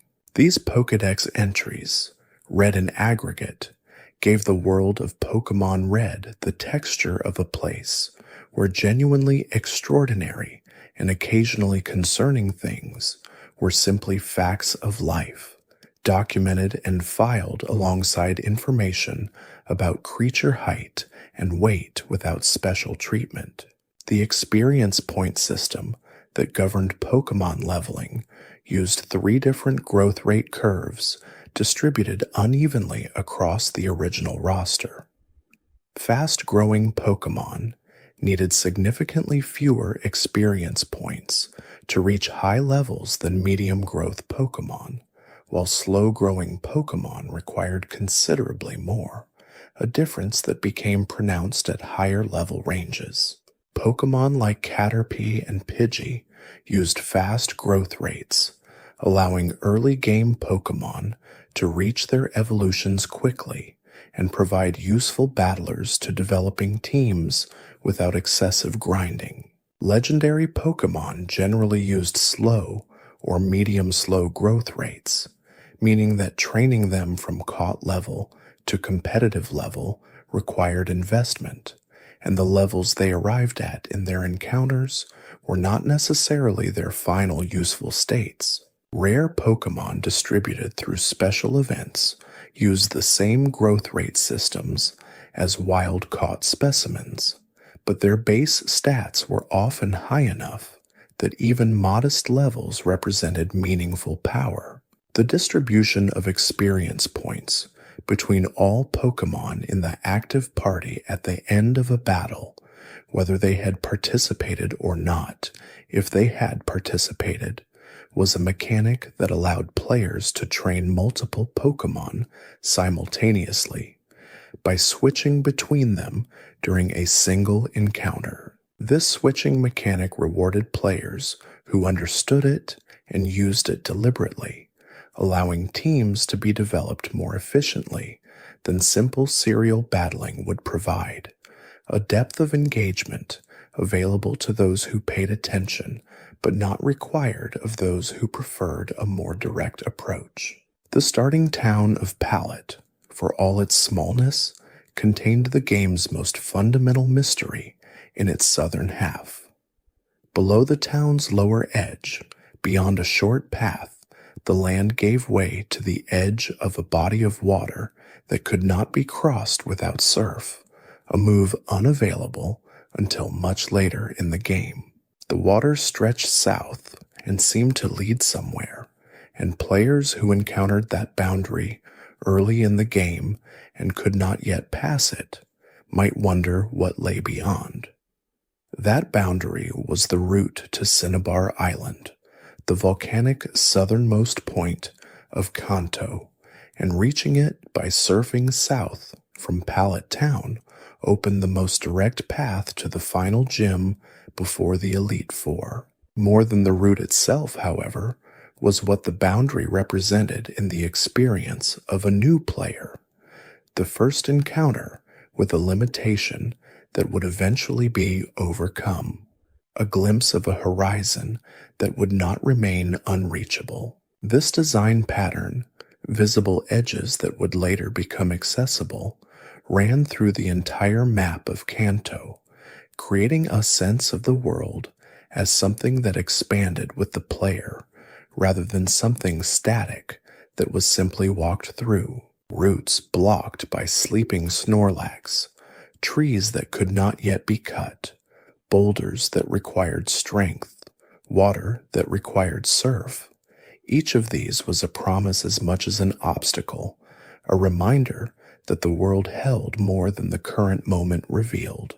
The Professor Oak's Pokémon evaluation system, accessible at specific points through the Oak Aid NPCs placed at intervals through the game, rewarded players who had caught certain numbers of Pokémon with useful items. An aid in the Cerulean City's route north would give the player a specific TM or item for having caught 10 Pokémon, and another aid later in the game offered a better reward for a higher count. These small milestones acknowledged progress in the Pokédex without making it a formal requirement of the main story, encouraging the collecting aspect of the game alongside but separate from the badge collecting aspect. The design suggested that the two goals, traveling to the League and completing the Pokédex, were parallel rather than sequential, activities that benefited from being pursued simultaneously because the Pokémon encountered on the way to gyms were often the same Pokémon needed for completion. Players who caught everything available in each new area before moving to the next found their completion tracking advancing naturally alongside their story progress, while players who focused only on the main path would finish the story with significant gaps remaining in the Pokédex. The game never punished either approach, but quietly rewarded the broader one through Oak's aid gifts and the sense of a more fully realized world that came from knowing more of its inhabitants. The wild encounter rate in different types of terrain varied throughout Kanto, creating distinct textures for different kinds of movement through the world. Tall grass triggered encounters at a relatively high rate, making routes with dense grass coverage feel active and inhabited. Cave tiles triggered encounters at a similarly high rate, giving the game's underground passages their characteristic stop and start rhythm of movement, interrupted by battle. Surfing on water triggered encounter rates comparable to grass, populating the sea routes with the aquatic and water-adjacent Pokémon specific to each area. Some routes were deliberately encounter-free, paved or urban tiles, where trainers provided all the combat and wild encounters were absent, giving those stretches a quieter character that let players move through them without interruption.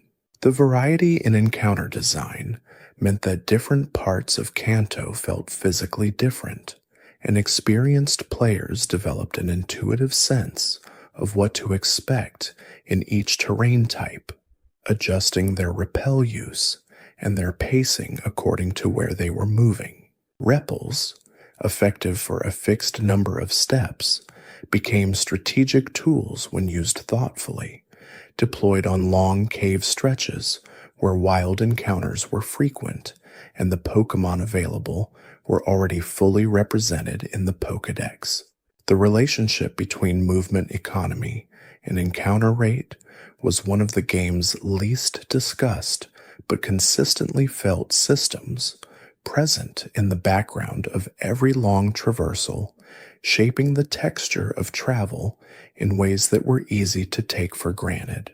The Pokémon that could be obtained through the in-game NPC trade system carried slightly boosted experience gain, a property of traded Pokémon that applied whether the trade was with a real player or with a game character. This bonus made traded Pokémon gain levels faster than those caught personally, creating a small mechanical incentive to fill team slots through exchange rather than through wild capture when the option was available. Players who acquired traded Pokémon early in the game and used them consistently through the main story sometimes found them growing to competitive levels before the end of the adventure, the accumulated bonus producing a meaningful acceleration in their development.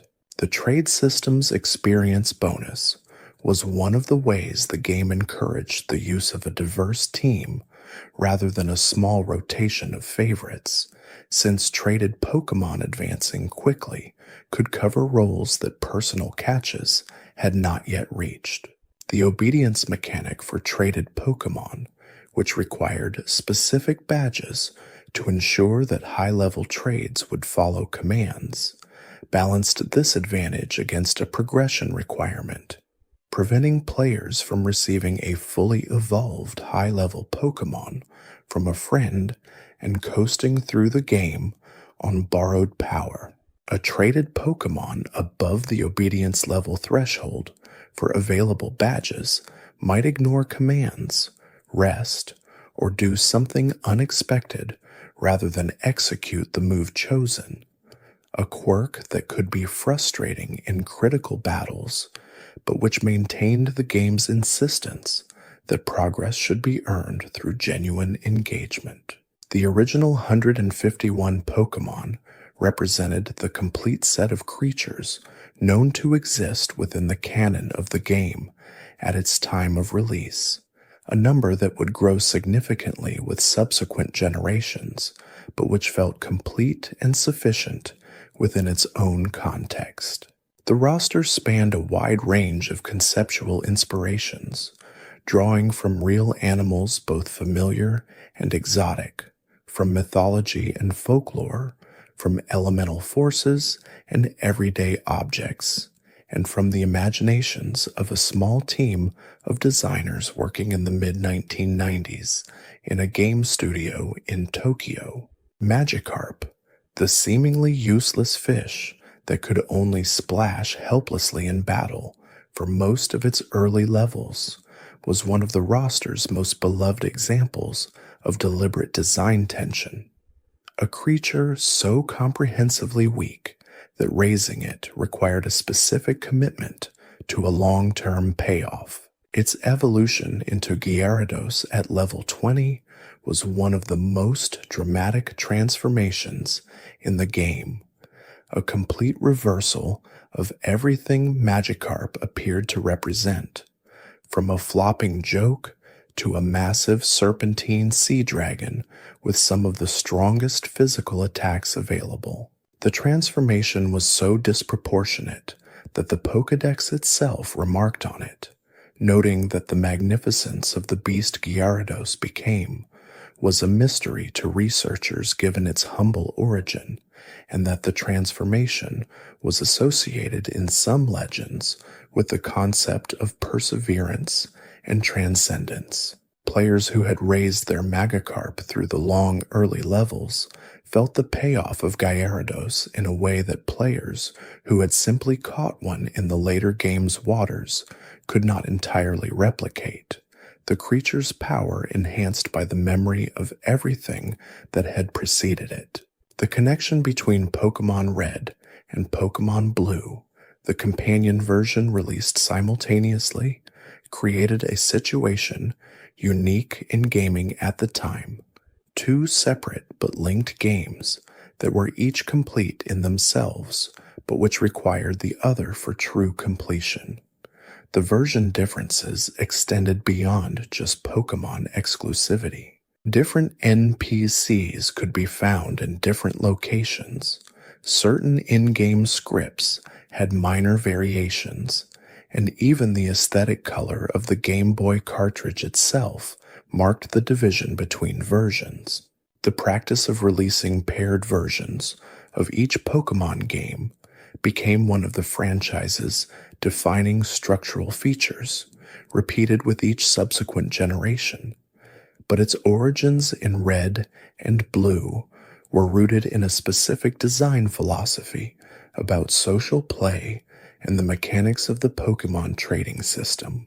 The designers understood that not everyone would have access to both versions, and that the version-exclusive Pokémon created a natural reason to connect with other players, to build the social infrastructure of trading and link cable play that would define how children and young adults interacted with the game in schoolyards and homes. This social dimension was not accidental or incidental to the game's design, but was one of its central purposes.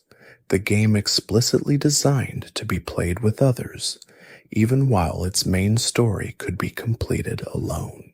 The link cable battles added a competitive dimension to the adventure that the game's single-player content could not quite replicate, and players who engaged with the competitive aspect found that the team-building choices made during the story had continuing relevance beyond the credits. Route 1, the very first route connecting Pallet Town to Viridian City, was short and gentle, its wild Pokémon population consisting of Pidgey and Rattata, neither particularly powerful, but both important early companions for players who caught them. Pidgey, a small brown bird with a quiet disposition, evolved into Pidgeotto and then Pidgeot, a fully evolved normal and flying type that provided reliable aerial transportation once the Fly HM was obtained and equipped. Rattata, a small purple rat with prominent front teeth, evolved into Raticate, a larger and more aggressive creature with strong bite moves and a speed stat that made it useful despite its relatively modest attack numbers. These ordinary early route Pokémon received Pokédex entries that treated them with the same documentary seriousness as the rare and legendary creatures, their habits and habitats described in the same measured tone used for everything else. Pidgey's entry noted that it preferred not to fight and would rather flee than engage, using its wings to kick up blinding sand as a defensive measure rather than seeking confrontation. Rattata's entry described it as adaptable to nearly any environment, capable of finding food in almost any setting, eating only enough to survive, but requiring constant vigilance against hunger nonetheless. This even-handed approach to the documentation of all Pokémon regardless of power level was part of what gave the game's world a sense of ecological completeness, the ordinary creatures as worthy of careful observation as the extraordinary ones. The game's approach to its villain organization was notable for its time, presenting Team Rocket not as an abstract evil, but as a criminal enterprise with a specific business model and specific methods. Rocket members appeared in locations where rare Pokémon could be found and where valuable items were stored, their presence always connected to something they wanted to acquire or control. The Rocket executive Archer, encountered at Sylph Company, represented a layer of organization above the grunts, a trained and confident battler who spoke about Team Rocket with the certainty of someone who believed in what the organization was doing. Giovanni's presence as both the final gym leader and the Rocket leader gave the organization a direct connection to the game's official power structure, implying that the corruption Team Rocket represented was not simply criminal, but institutional, reaching into the formal hierarchy of Pokémon training itself. The player's role in dismantling Team Rocket was presented matter-of-factly, without particular ceremony, the disruption of a criminal organization simply a consequence of moving through the world and engaging with what the world presented. This understated treatment of the adventure's moral dimension allowed the game to acknowledge that there were bad actors in its world without making the experience feel heavy or didactic. The story told through the accumulation of small encounters, rather than through formal narrative addresses. The final confrontation with Giovanni in his gym, after having already defeated him in Sylph Coeds, felt like a completion rather than a climax. The story of Team Rocket ending not with dramatic ceremony, but with the quiet finality of a disbanding and a departure. The game's relationship with time was simple in its original form, a linear progression from beginning to end without a clock, without day and night cycles, without events tied to specific hours of play. The world of Kanto existed in a kind of permanent present, its weather always the same within each location, its inhabitants always in their designated spots, ready to repeat the same conversation when addressed. This static quality was part of the original game's character, different from later titles in the series that would introduce real-time elements, and it gave Kanto a certain dreamlike stability, a place that would always be exactly as it was whenever one returned to it. The lack of a time system also meant that the game's seasons, hinted at in Pokédex entries describing seasonal behaviors, were never visually represented, only narrated. Jinx's entry mentioned that it walked with a hip-swaying motion that caused others to unintentionally begin swaying alongside it, and that it engaged in some kind of dance resembling human behavior, details that implied a world of creature activity happening outside the immediate scope of what the player's position could see. These implied off-screen activities, the ecology of a world that continued beyond the viewpoint of the player character, contributed to the sense that Kanto was more than the sum of its visible tiles, that things were happening and had always been happening in the spaces between routes and towns.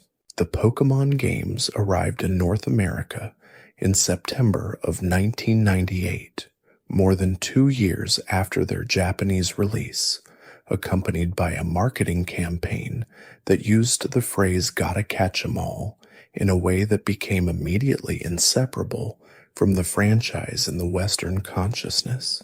The translation from Japanese to English required change beyond simple language conversion, adjusting names that depended on Japanese wordplay, localizing references that would not carry meaning outside their original cultural context, and making decisions about how to render the world's proper nouns for an audience encountering it fresh.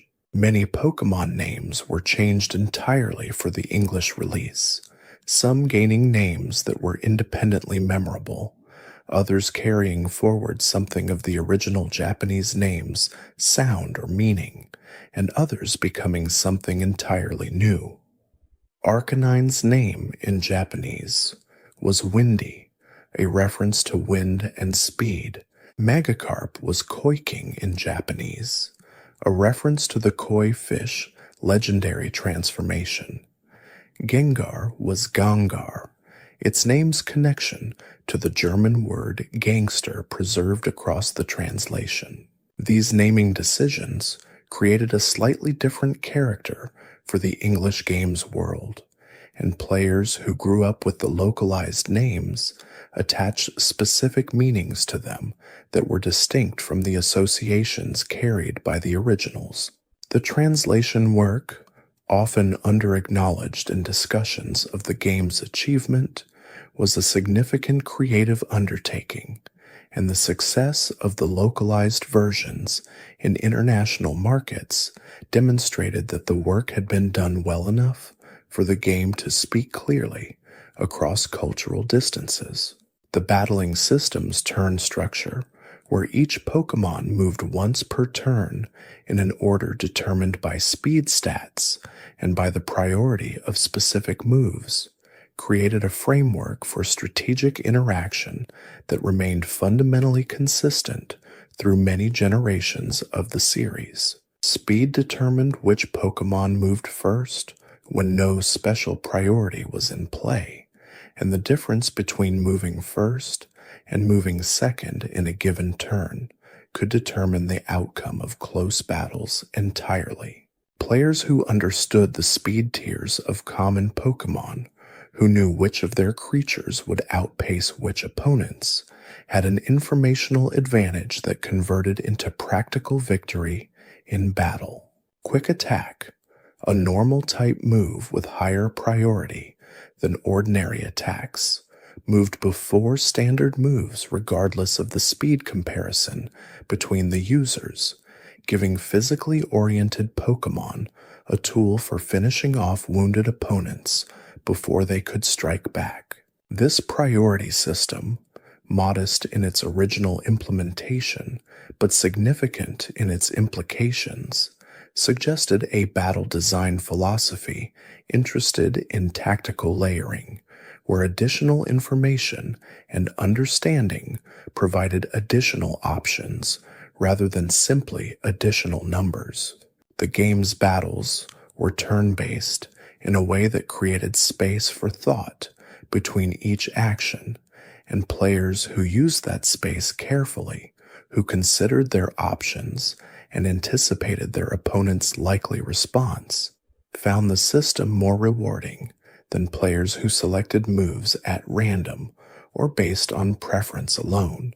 The game's final credits listed the small size of the original development team, a number that surprised many players when they encountered it, the breadth of the world having suggested something larger behind it. Satoshi Tajiri's original vision for a game about collecting and trading insects, drawn from his childhood experiences searching for bugs in the nature around his hometown, had been realized through years of development, with a team that remained focused and directed by a clear central concept throughout. Tajiri's personal story, from a child collecting creatures in the fields outside Tokyo to the creator of one of the most commercially successful media franchises in history, became part of the game's legend, a creator origin story that felt continuous with the themes of exploration and collection that ran through the game itself. Ken Sugimori, The artist who designed the original Pokémon developed a visual language that balanced biological plausibility with cartoon expressiveness, creating creatures that felt grounded in the real world's natural forms while existing in a space clearly their own. The combination of Tajiri's game design instincts and Sugimori's visual sensibility produced something whose sum was greater than either dimension alone, a world that felt both mechanically deep and visually inviting, accessible at its surface and rewarding deeper examination. The ongoing discovery of the game's details, the Pokédex entries read carefully for the first time, the hidden items found only by walking into the right tile and pressing the button, the NPC conversations that contained small jokes or unexpected depth, was one of the original game's quiet, ongoing pleasures. These details were not required for progression and were easy to miss entirely in a single playthrough, but players who found them felt a particular kind of recognition, the sense of having been trusted with something not everyone had noticed. The game did not celebrate these discoveries loudly. It simply placed them in the world and allowed them to be found by those who were curious enough to look.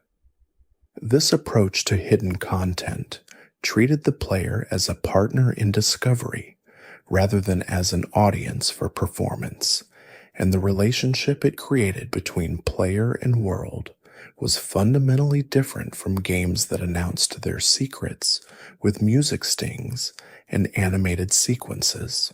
Pokémon Red was in many of its quieter moments a game about attention, about noticing the world around you with enough care to find what it was trying to show you. That quality made it both deeply replayable, always capable of offering something new to a player willing to look differently, and deeply personal, each player's collection of noticed details becoming part of their own specific relationship with the game's world. The original game's ending, with its credits scroll and its brief return to Oak's laboratory for the final Pokédex evaluation, was deliberate in its restraint. No epilogue told the player what happened next. No cutscene showed the world changed by the events of the adventure. The game simply ended, returned to its save state, and waited. Many players continued after the credits, returning to Cerulean Cave to find Mewtwo, finishing the Pokédex, battling through the Elite Four again on a second attempt with a different team. The game supported this continued engagement, not through new content unlocked by completion, but through the depth already present in the world, the systems that had more to offer than any single playthrough could exhaust. This design choice reflected an understanding that the most durable games were not those that required the most content, but those that contained the most to do within their existing content, and that a world well built would sustain exploration long after its central story had concluded. The world of Kanto, that first map of the first generation, proved this understanding correct in a way that its designers might have hoped for but could not have predicted with certainty. It sustained exploration, sustained love, sustained the kind of patient return that people feel for places that have meant something important to them, the way one revisits a book not for new information, but for the feeling of being in a particular place, with particular things that remain exactly where they were. There were 164 gym trainer battles distributed across the 8 gyms of Kanto, each one a small test of the type specialty being developed, each one a preparation for the leader that waited beyond them. These gym trainers, many of them youngsters or hikers or scientists or beauties, depending on the gym's thematic costume, delivered the same lines in every playthrough, challenged the player with the same teams, and were defeated in the same way each time. But in the context of a first playthrough, each one was a small discovery, a new combination of Pokémon, a move, or a tactic not yet seen, a minor puzzle to be solved before the larger one could be approached. The game treated these peripheral challenges with the same underlying respect it applied to its main encounters, giving each trainer, NPC, a distinct type preference and a team built around that preference, maintaining the logic of specialization throughout. This consistency, the maintenance of the game's internal rules through every level of its design, was one of the quiet achievements that gave the world of Kanto its feeling of coherence. A world where even the minor characters followed the same underlying principles as the central ones was a world that felt genuinely built, its logic operating at every scale simultaneously. The relationship between catching Pokémon and battling with them created a persistent tension in how players allocated attention throughout the game. A team optimized for catching wild Pokémon would include Pokémon with moves that put opponents to sleep or paralyzed them without causing damage. Moves like Spore, Sleep Powder, and Thunder Wave applied carefully to lower health without defeating the target. A team optimized for trainer battles would include the most powerful available Pokémon with the strongest offensive and defensive moves, a different configuration for a different purpose. Most players built teams that aimed somewhere between these poles, general-purpose configurations that could handle both tasks without excelling at either, a practical compromise that reflected the game's design assumption that most players were doing both things simultaneously. The most dedicated completionists developed systems for rotating between configurations, keeping a catching specialist for areas where rare Pokémon required careful handling, and a battle team for gyms and the Elite Four. This kind of meta-level team planning, thinking about which Pokémon to have available for which situations, was the game's deepest strategic layer for players who engaged with the collection aspect as seriously as the combat aspect. It demanded a kind of forethought about the game's structure that was entirely optional, but which rewarded those who applied it with a more efficient and more comprehensive experience of everything the game offered. The experience of playing Pokémon Red for the first time, with no prior knowledge of the game's structure or its contents, was fundamentally different from any replay, and that difference was part of what the original game was designed to provide. The sense of not knowing, of encountering a route without knowing what Pokémon lived there, of entering a cave without knowing where it led or what waited at its end, of meeting a gym leader without knowing their team, was the core experience the designers were protecting when they built the game's world as a space to explore rather than a set of challenges to overcome. Players who came to Pokémon Red with a complete walkthrough guide had a different experience from those who came to it open and curious, and both experiences were valid, but only one of them was the game as it had been intended to be encountered. The game trusted its players to find the path without directions, to make discoveries organically rather than systematically, and to form their own relationship with the world rather than following a prescribed one. That trust was rarely misplaced. Players who engaged with the game on its own terms found that the world rewarded curiosity, that patience was answered with discovery, and that the creatures gathered along the way became important in the way that only things chosen for personal reasons can become important. The legacy of Pokémon Red extended far beyond its original cartridge, shaping the direction of an entire franchise, influencing the design of hundreds of games that came after it, and becoming part of the cultural memory of an entire generation that grew up with it. Its mechanics, its world structure, its approach to collecting and battling and trading became the foundation that each subsequent generation of Pokémon games built upon, refining and expanding what Red had established while maintaining the fundamental principles that made the original work. Players who returned to Pokémon Red years after first completing it found it smaller than they remembered, its world compressed compared to the expanded Kanto of later remakes and compared to the richer regions of subsequent generations. But the smallness was not a flaw. It was the appropriate scale for what the game was trying to accomplish, a world complete within its own dimensions, offering everything it needed to offer within the limits it had been given.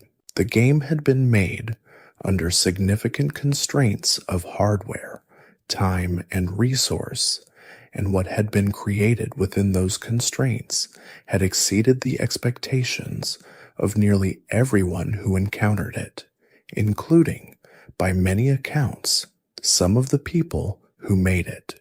The Pokémon themselves remained the center of the game's enduring appeal, creatures specific enough to have distinct identities and general enough to support a wide variety of interpretations and attachments.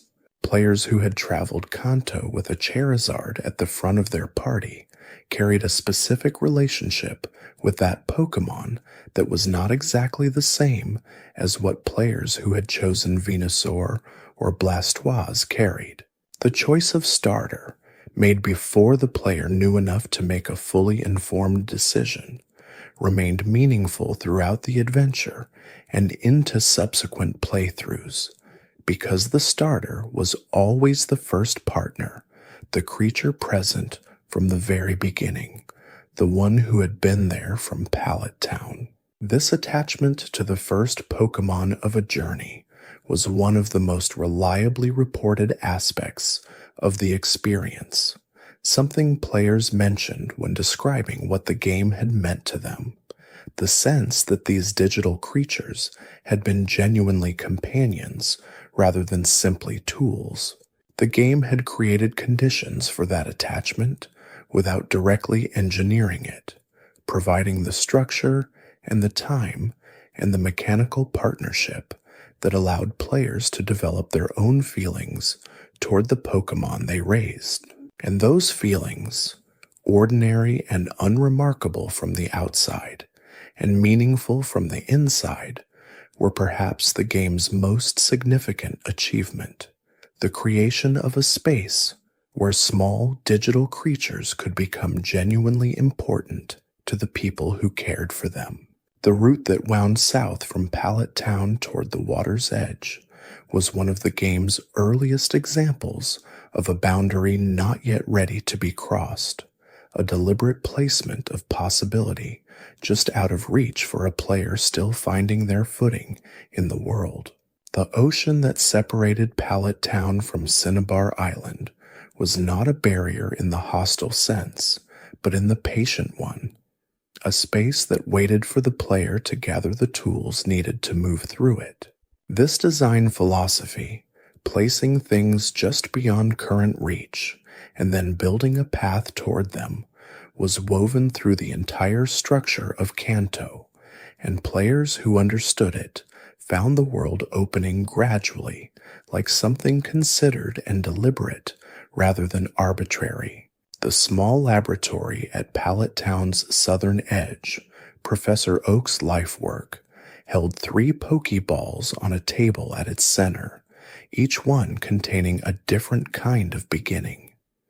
That table was one of the game's most loaded images, 3 choices presented without pressure, without time limit, without any information about which was strategically superior or narratively significant.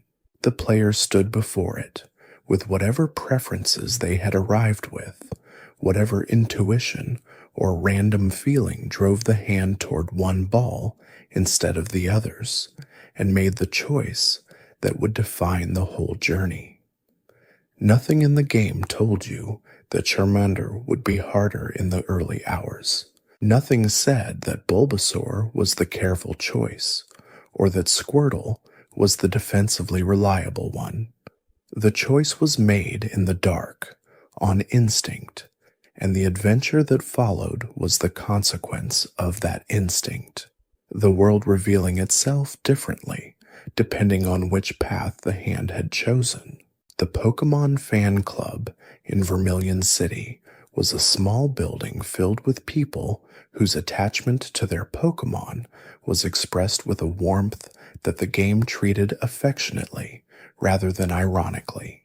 The club's chairman, a friendly older man, would tell the player at considerable length about his beloved Rapidash, an account so extended that the game seemed to be gently testing the player's patience, and the voucher he offered at the end of it felt like a reward for having listened rather than simply a transaction.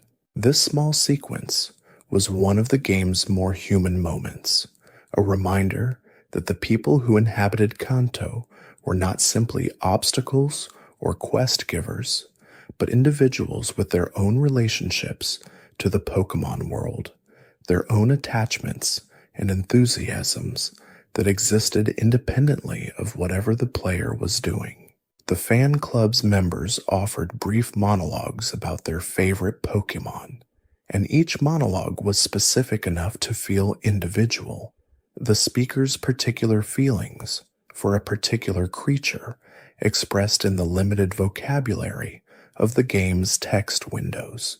These small emotional sketches of the NPC's inner lives were easy to scroll past and easy to dismiss, but players who paused and read them found that the world of Kanto was denser with feeling than the main narrative required it to be. The game had been built with more care for its edges and margins than was strictly necessary, and that extra care was visible in quiet corners like the fan club, in moments that added to the world without advancing the story.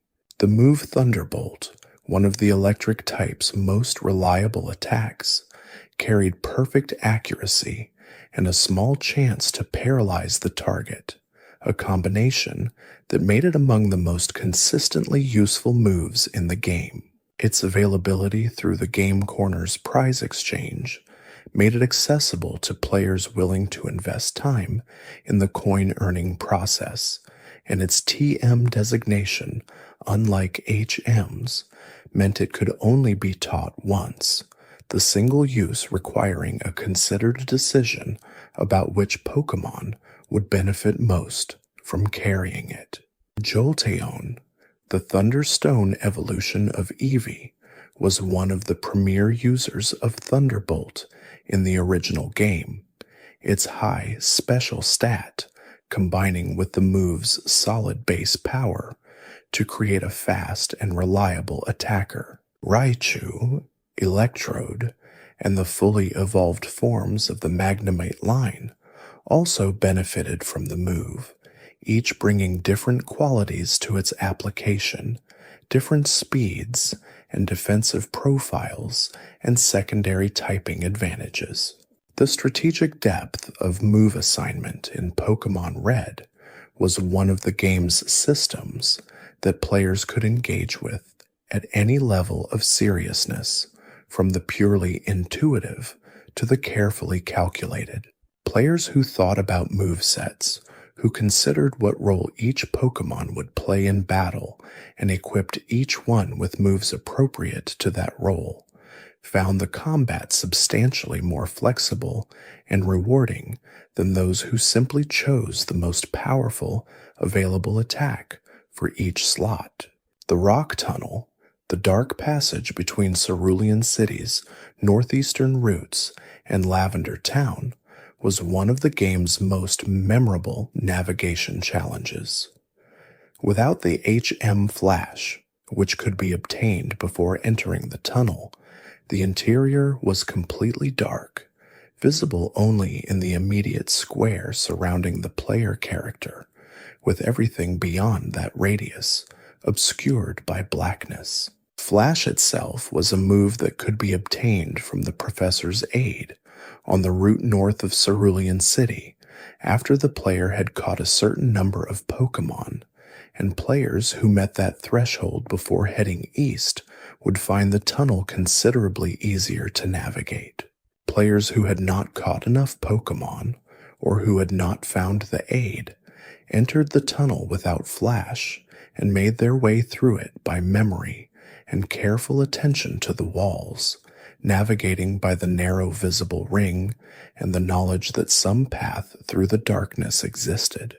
The Pokémon in Rock Tunnel were primarily Geodude and Machop, with occasional Onix appearing in the deeper sections, and the wild encounter rate was high enough that crossing the tunnel took time even for well-prepared players. The tunnel was long, genuinely long in the way that counted within the compressed geography of the Game Boy screen, and the relief of emerging into the eastern light on the Lavender Town side was one of the game's more straightforwardly satisfying transitions. Ghastly, the first form of the ghost-type line, was a spherical purple form wrapped in gas, its small eyes and wide mouth giving it an expression that was more playful than threatening, despite the unsettling implications of the Pokédex entries that surrounded it.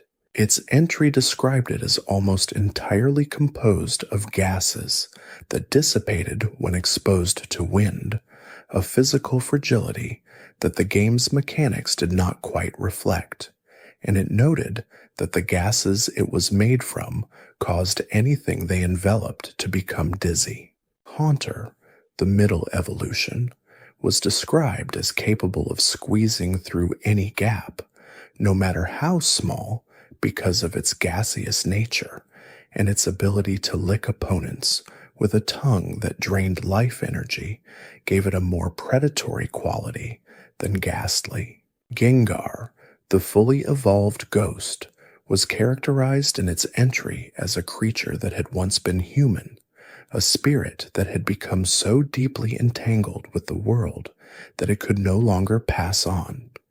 The exact text described it as the shadow of the moon on a hillside, a chilling temperature drop in a room, a creature born from the darkness that humans feared.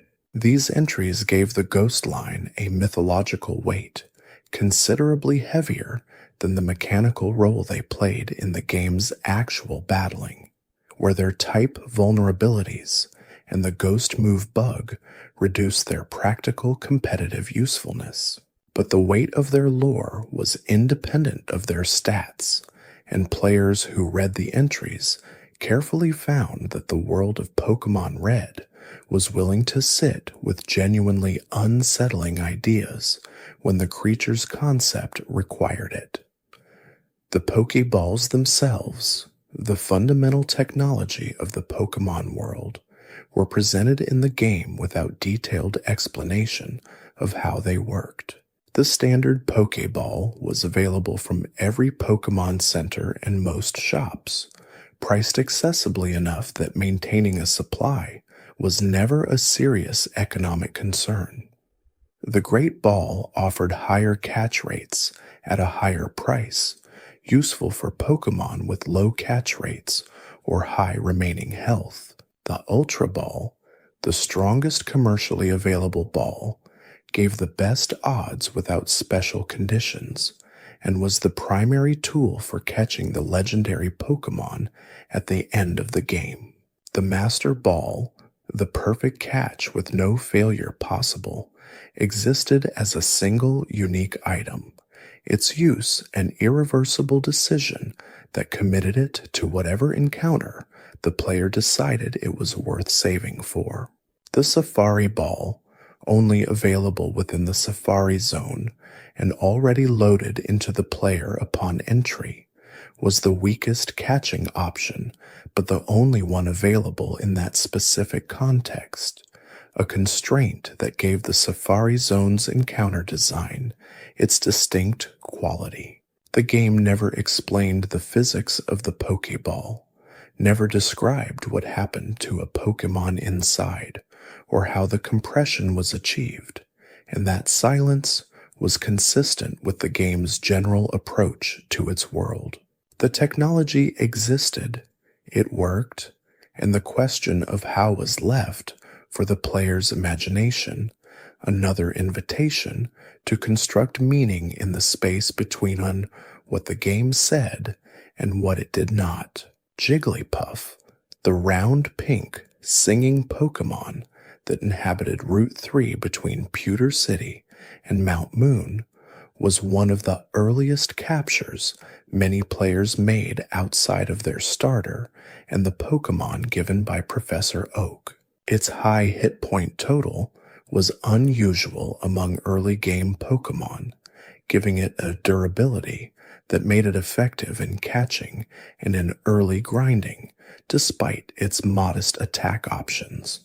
The evolution into Wigglytuff required a Moonstone, the same item that evolved Clefairy into Clefable, connecting the two species through a shared evolutionary mechanism and suggesting some deeper biological relationship between them. Wigglytuff carried an enormous body and a face that seemed incapable of feeling anything other than a mild and permanent delight, and its Pokédex entry described its fur as so fine and so soft that any touch would be unable to resist stroking it repeatedly. Jigglypuff's signature ability to put enemies to sleep with its song, available through the move Sing, made it useful in catching situations, and players who recognized this application found that the modest creature they had caught near Mount Moon had a practical value that extended well beyond its offensive capabilities. The capacity to put wild Pokemon to sleep doubled the effectiveness of subsequent Pokeball throws and made encounters with high-value rare catches substantially more manageable than attempting to catch them with no status conditions applied. This secondary utility, the catching specialist role, was one of the ways Pokemon that were not particularly strong in direct combat could still earn meaningful positions in the team's rotation. The underground paths running between the major cities of central Kanto, long pedestrian tunnels that connected towns otherwise separated by trainers and wild grass, held their own small populations of items and people. The tunnels themselves were quiet, mostly free of wild Pokemon encounters, and populated only by the occasional wandering trainer or item collector. Players who walked them found small moments of rest from the more active routes, spaces where movement was less interrupted, and the game's pace shifted briefly towards something more contemplative. Old men offering nuggets in exchange for arbitrary information, characters who had been standing in the underground for extended periods for reasons the game did not explain, small details of a world that kept operating whether or not the player was paying attention to it. The underground path between Celadon and Lavender was particularly long, and players who walked it for the first time found that its length was one of the game's more effective illustrations of the sense of distance between the cities it connected. The journey took time, and time spent in transit was time spent in the game's world, time that accumulated into the overall sense of having traveled somewhere rather than simply arriving. Later, When the player had fly available, the underground paths became less used, bypassed by the aerial shortcut, but they remained accessible for players who preferred the ground route or who simply wanted to move through the world in the way the world's physical logic originally required. The naming of a player character at the start of Pokémon Red was a small ritual that most players completed quickly, entering either their own name or a word they associated with something important, and then watching as the adventure attached that name to the trainer who would carry it through Kanto. The rival's naming was a second ritual, and many players chose names that expressed feelings about the character rather than neutral identifiers, names that anticipated the friction of the relationship or that processed it after the fact. These naming choices were permanent for the duration of a save file, embedded in every interaction that used the character's name, and the game's use of those names in key moments gave them a weight they would not have carried as anonymous designations. Professor Oak addressing the player by name in important story scenes, the rival using the player character's name in competitive jabs.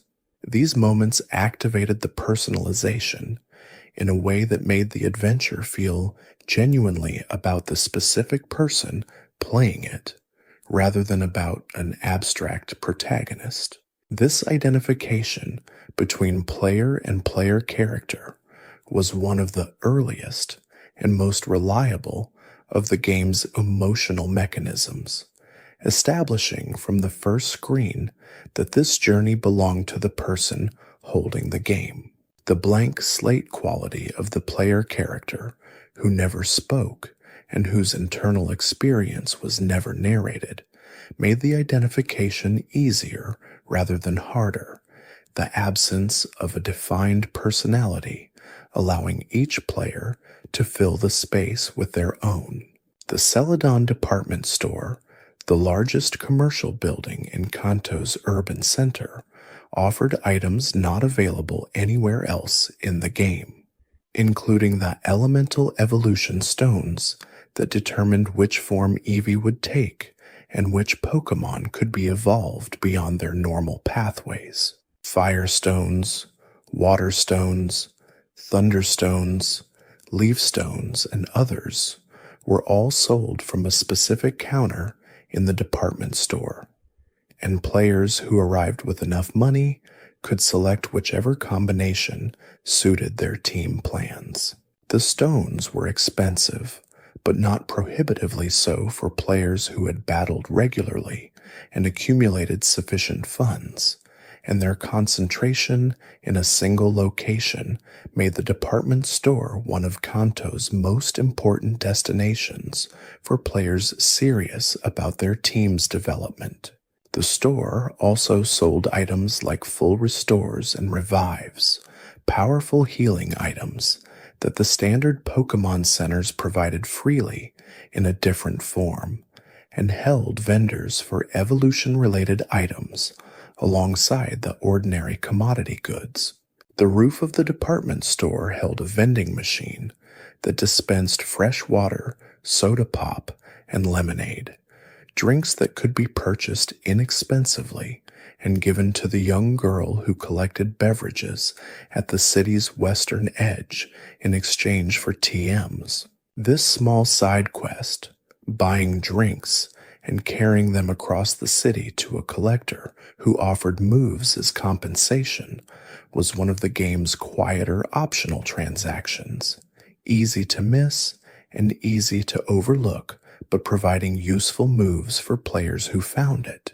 The Lapras, a large, gentle sea creature described in the Pokédex as having nearly been hunted to extinction, was gifted to the player by an employee of Sylph Company after the company was liberated from Team Rocket's occupation. Its transport role in the lore, carrying travelers across water on its broad shell, was reflected in the in-game effect of having surf available the HM that allowed both movement across water and a powerful water-type attack in combat. Lapras's description as a nearly extinct Pokémon added a particular weight to receiving it as a gift.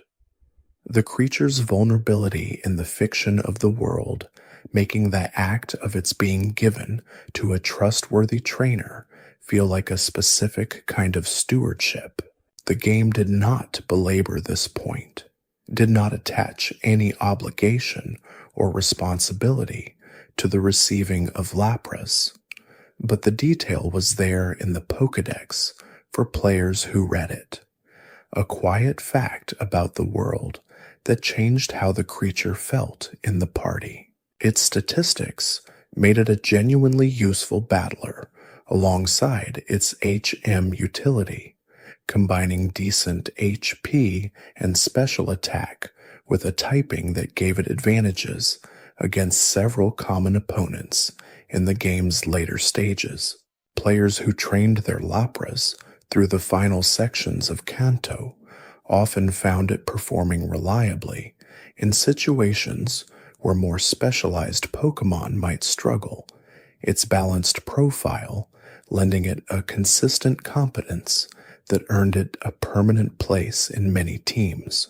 The move Earthquake, one of the most powerful ground-type attacks available in the original game, hit all opponents in double battles in later generations, but functioned as a straightforward single-target move in Pokémon Red's more limited battle system.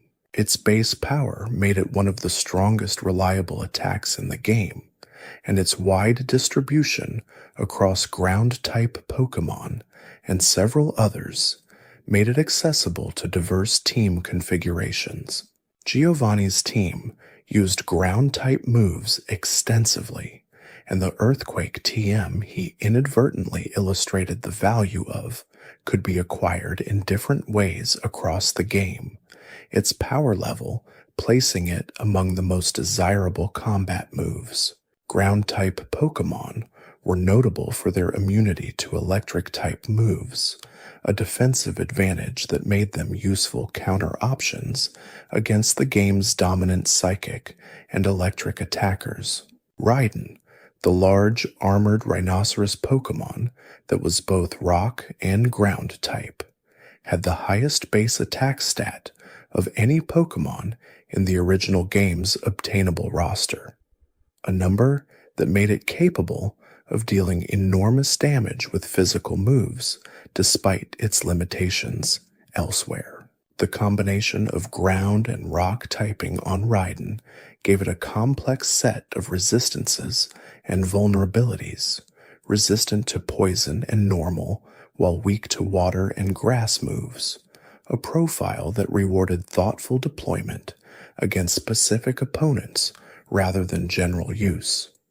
The invisible wall mechanic of the Sylph Company, building where teleport pads transported the player between non-sequential floors, was one of the game's most deliberately disorienting navigation puzzles.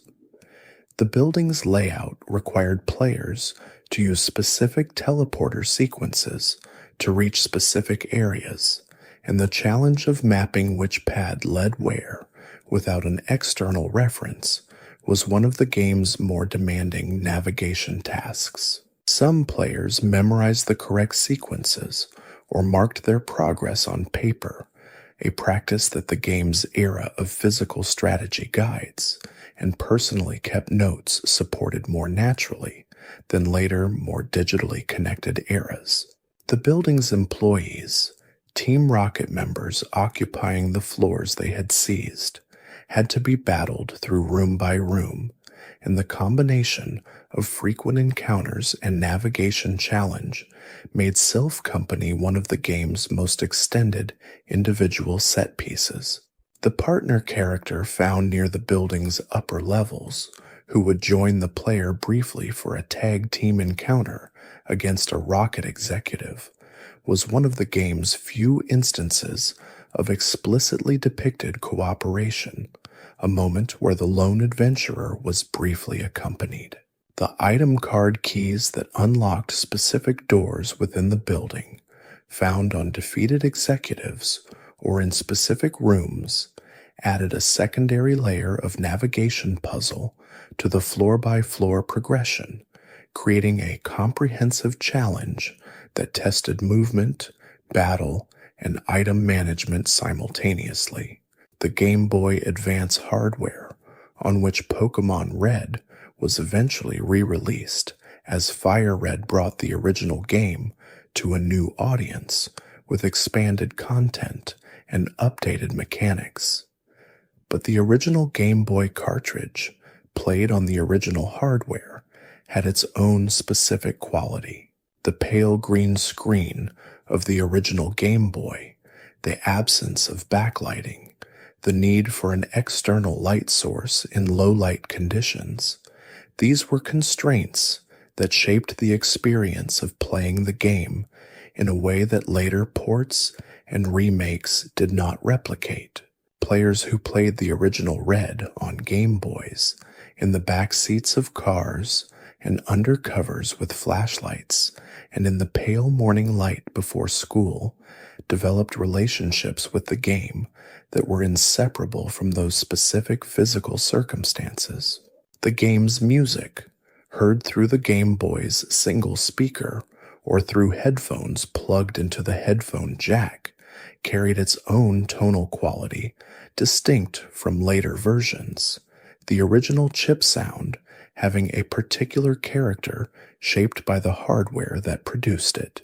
These specifics of material circumstance were not part of the game's design, but were part of the game's experience, the conditions under which a work is encountered becoming part of what the work means to those who encountered it. Pokémon Red could not be separated from the Game Boys it ran on, and the Game Boys could not be separated from the hands that held them, and the hands could not be separated from the specific times and places and ages of the people attached to them. The Route 2 Diglett Tunnel bypass, which allowed players to reach Vermilion City through the cave without navigating the longer overland route, was an early example of Kanto's layered geographic structure.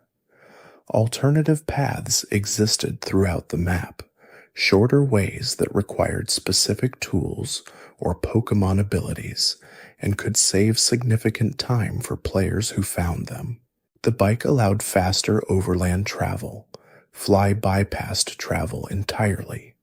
Surf opened water routes that connected points the land paths reached only through longer circuits. Each of these alternatives represented a different relationship with the game's geography, a shift from moving through the world at its full, deliberate pace to moving through it with accumulating efficiency. Neither approach was presented as correct. The game accommodated both, allowing players to take the long route and appreciate every detail of the land between, or to take the short route and prioritize destination over journey according to their own needs at a given moment. The coexistence of multiple valid paths through the same world was part of what gave Kanto its feeling of depth, the sense that the map had been designed for movement at multiple scales and in multiple styles, rather than for a single prescribed experience. The Poké Flute, received from Mr. Fuji after his rescue from the Pokémon Tower, was one of the game's key items, serving a specific purpose that could not be accomplished by any other means available in the game. Its use on a sleeping Snorlax was one of those moments where item function and world logic aligned satisfyingly. The tool designed for the situation, and the situation illustrating the tool's purpose in a way that felt natural rather than arbitrary. The Poké Flute would continue to function after its story purpose was complete, able to wake any sleeping Pokémon in battle, a secondary application that required no additional explanation because the logic of its primary use made the secondary one self-evident. Mr. Fuji himself, the kind and somewhat mysterious figure who shared a name with Japan's most famous mountain, had a backstory that the game only partially revealed. His past work in Pokémon research connected to darker events that the Pokémon Mansion's documents described without naming him directly. The connection between Mr. Fuji and the research that had produced Mewtwo was suggested rather than stated, an implication available to players who paid attention to both narrative threads but never confirmed in any explicit dialogue. This approach to backstory, allowing players to assemble implications rather than receiving completed explanations, gave the game's world a depth that required engagement to perceive, rewarding attentive players with a fuller picture than casual ones would find. The player character moved through Kanto in silence, never speaking, never reacting in any visible way to the extraordinary things the world presented.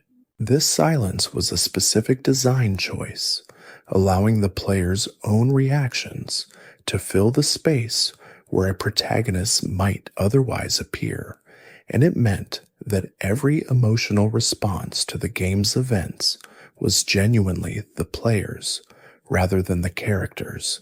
When the rival appeared unexpectedly in a location previously thought secure, the unease the player felt was not mediated by a scripted protagonist reaction. When the game's early roots gave way to the wider, more complex geography of the later map, the sense of expansion was the player's own. The silent protagonist was a technique that placed the player directly in the world rather than at a viewing distance from it, and Pokémon Red's version of this technique was particularly effective because the game's world was rich enough to sustain the direct engagement it invited. Players did not need a protagonist's reactions to tell them how to feel about Lavender Town or Mewtwo's isolation or the moment of the championship victory. The world had been built carefully enough that the feelings arrived on their own. That careful construction, the attention paid to environmental texture, and to the weight given to the game's key moments, was what allowed the silence to work. The Pokémon League, formal and final, demanded that the player had prepared for it, rather than simply arrived at it. Pokémon without sufficient levels would find the Elite Four's teams outpacing them, and players who had not built carefully through the game's later routes would find the formal obstacle of the league as meaningful as the designers had intended. This difficulty calibration, the sense that the league was genuinely challenging and not merely the last room in a mostly trivial adventure, was one of the game's most important structural choices. The Elite Four served their function as the final formal test by being harder than the gym leaders who preceded them, and each of their teams represented a concentrated version of their type's capabilities, applied with genuine strategic intelligence. Lorelei's Slowbro combined water and psychic typing to resist several commonly used attack types. Bruno's Machamp could strike 4 times in a single turn with no guard precision. Agatha's Gengar resisted normal and fighting moves while threatening with a range of status moves and psychic attacks. Lance's Dragonair could restore their own health and attack with dangerous Dragon Rage, regardless of the target's defenses. Each team demanded something specific from the player: different counters, different strategies, different management of limited resources, like PP and full restores. The gauntlet structure, requiring consecutive victories Without access to a Pokémon Center between battles was one of the most pressuring mechanics the game applied, the accumulating fatigue of the team becoming visible as each successive opponent took its toll. The Seafoam Islands, accessible from Cinnabar Island's western coast or from the southern coastal routes east of Fuchsia City, were among the game's most elaborate cave systems. Their multi-level structure, connected by water currents that could sweep the player character away unless boulders had been correctly positioned in the appropriate holes, required the combination of surf and strength to navigate fully.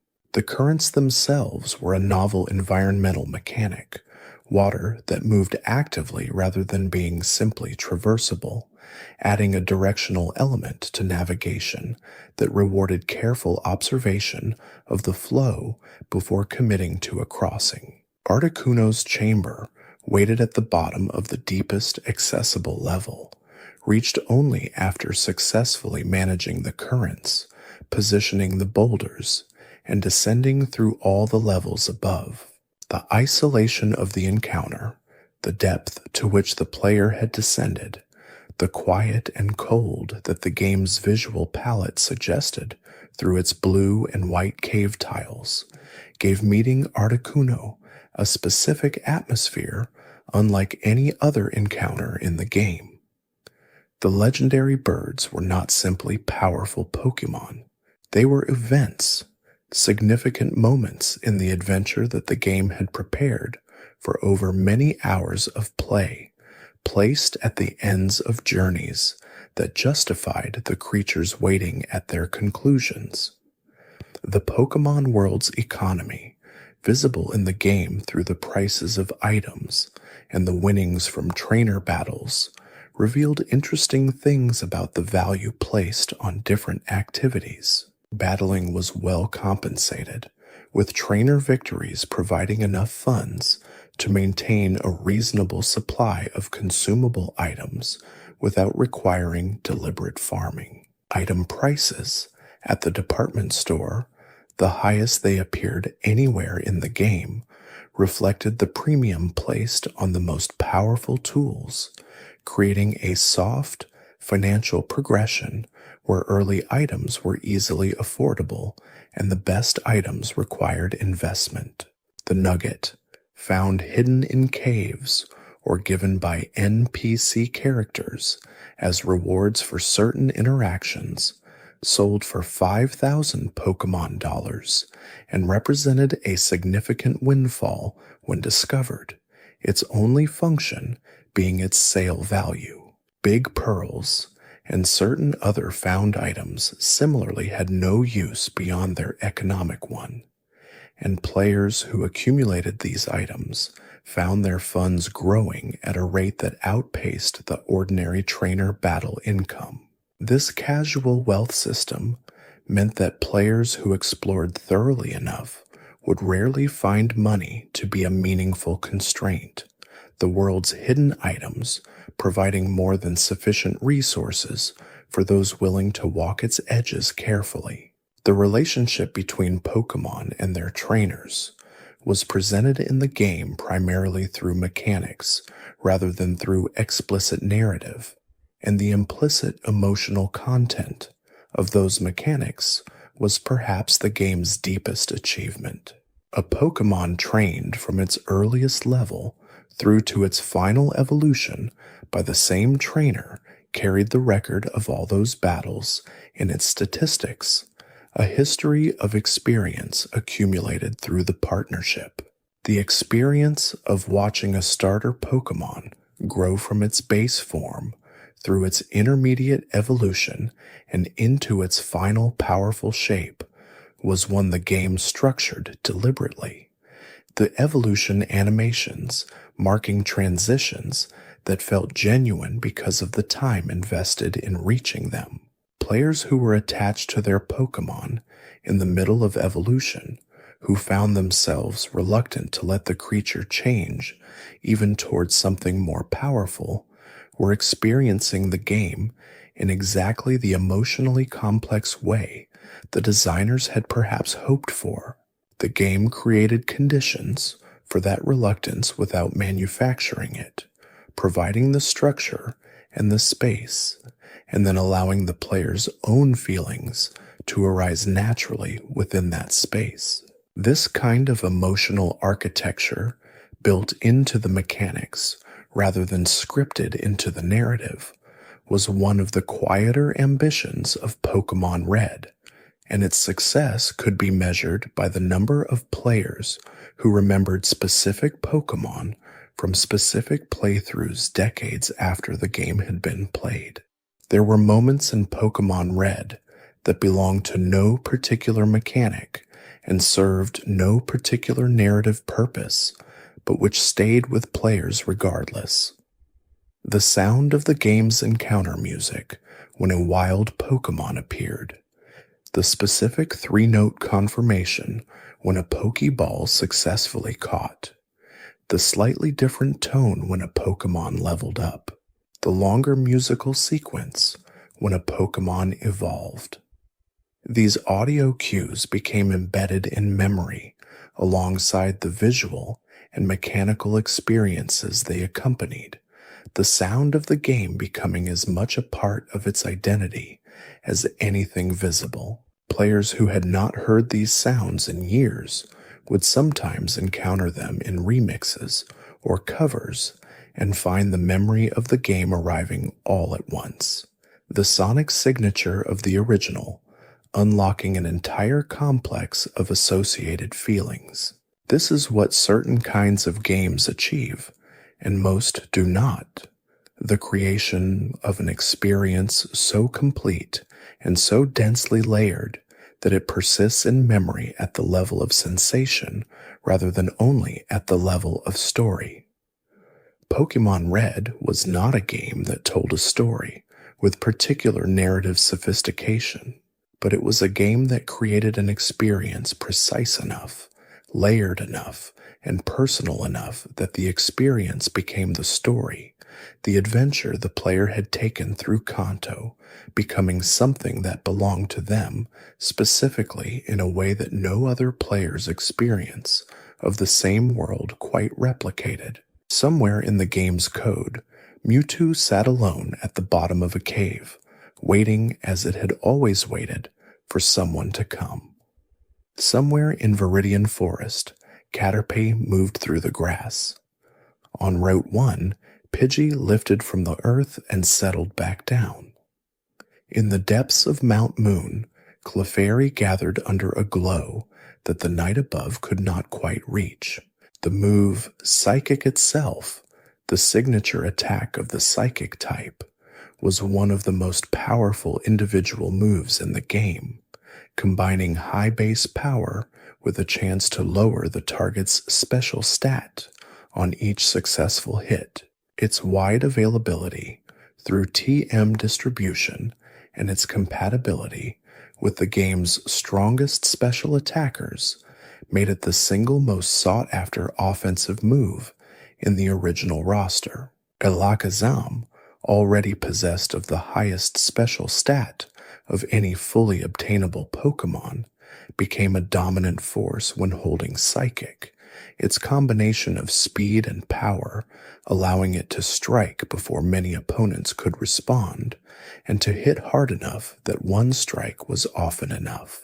The TM for Psychic was found in Saffron City, available through a specific NPC interaction, and players who secured it early had a tool that would remain relevant through the entire rest of the game. Its dominance in the original game's type hierarchy reflected a balance consideration that the designers may not have fully anticipated: the confluence of available Pokémon, type matchups, and the ghost move bug, creating a situation where one type ruled the competitive landscape more completely than any single type was intended to. This unintended consequence was part of what made the original game's mechanical ecosystem interesting to study in retrospect. the gap between design intention and emergent outcome visible most clearly in how thoroughly psychic-type Pokémon dominated every tier of play. The Pokémon Mansion on Cinnabar Island stood as a reminder that science in the game's world had already gone further than wisdom could always guide.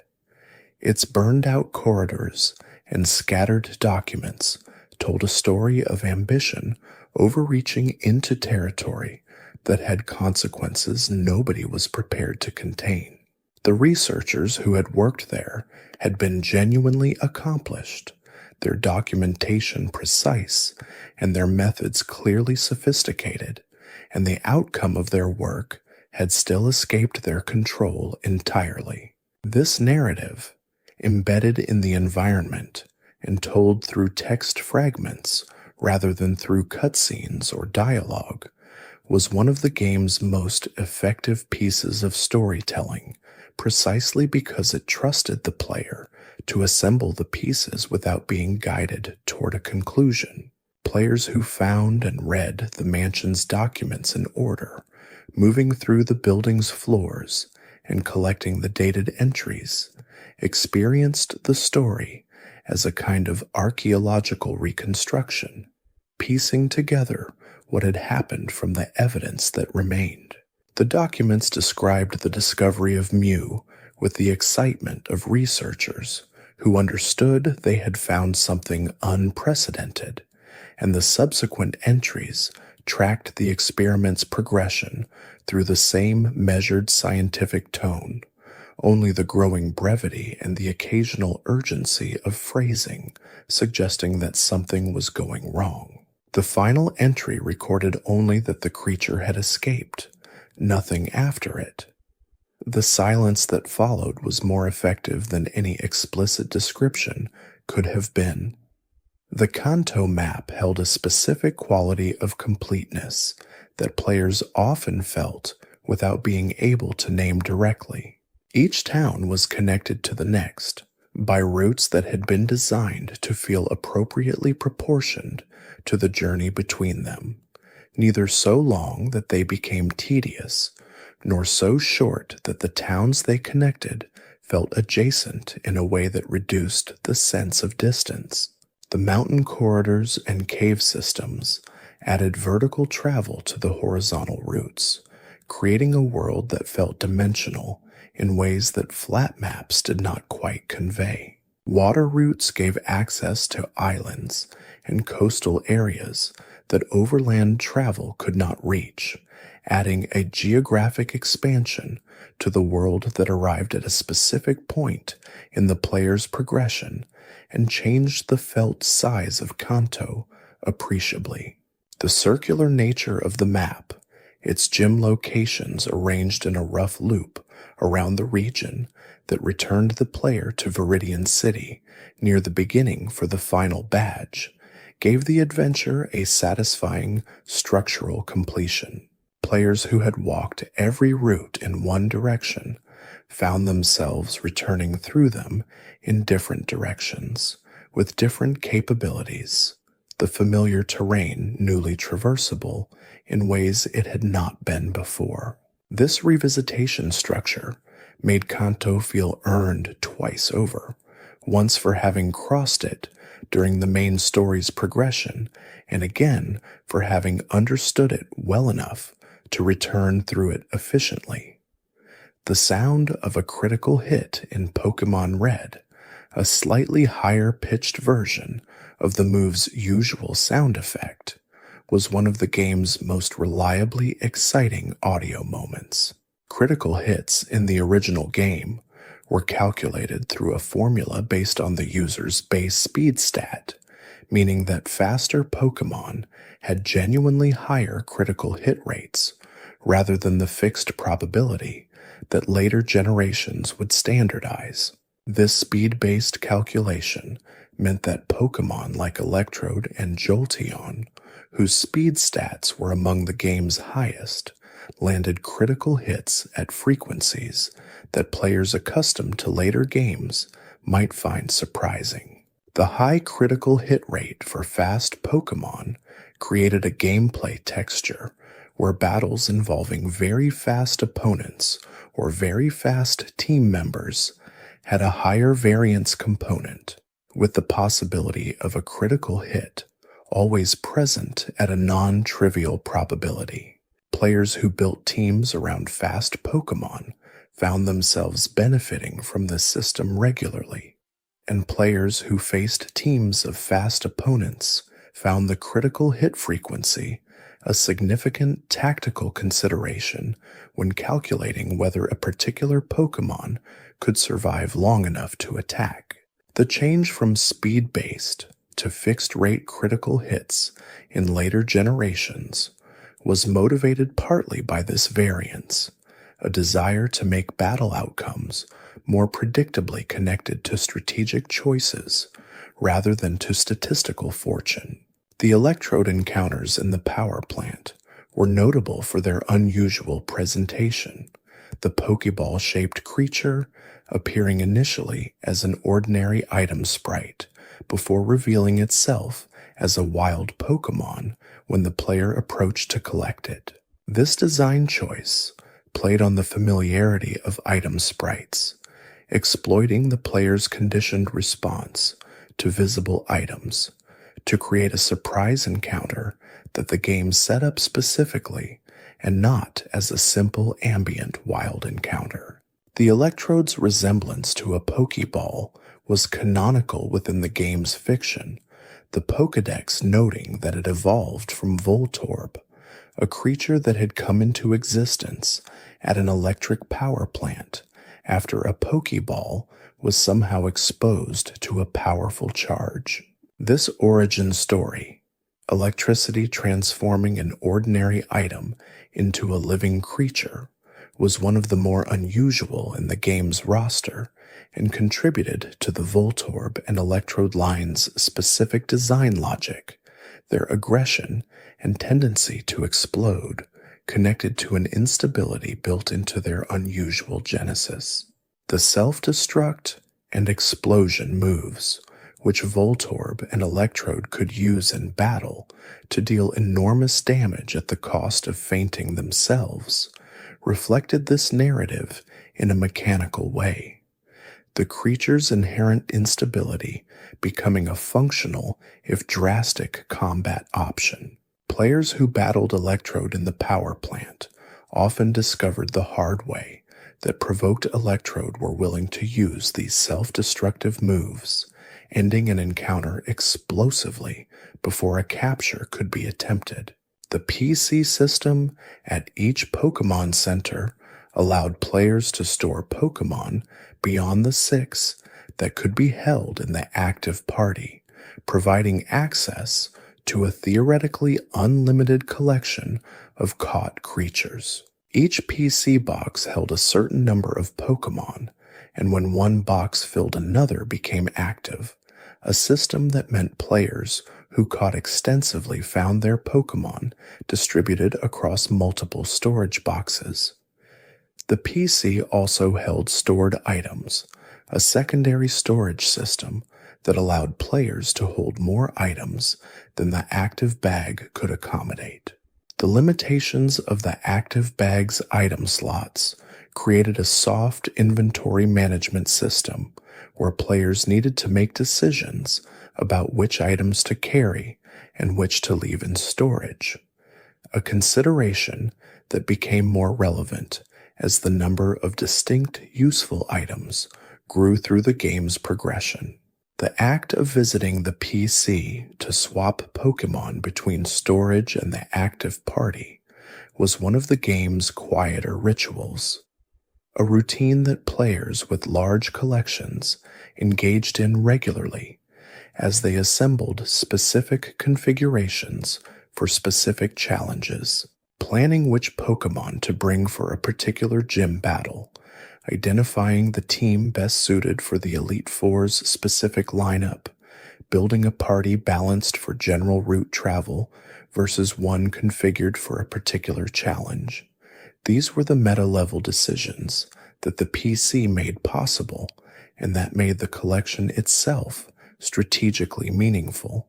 There were players who finished Pokémon Red and kept the game exactly as it was at the moment of completion, the save file preserved as a record of what had been accomplished, returning occasionally not to play again, but to look at the party screen and remember. These players were preserving something that the game itself did not require them to preserve, creating an archive of their own history within a fictional world, and the impulse behind that preservation spoke to what the game had meant to them.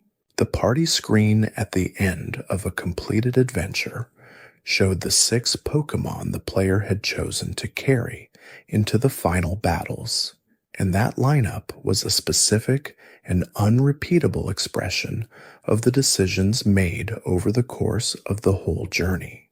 A different player would have made different decisions, caught different Pokémon, evolved them in different orders, assembled a different team for the final run, and that difference was part of the game's deepest offering. Kanto was the same for everyone, but the experience of it was not, and the team assembled over the course of it was the most visible record of how any particular player had engaged with the world.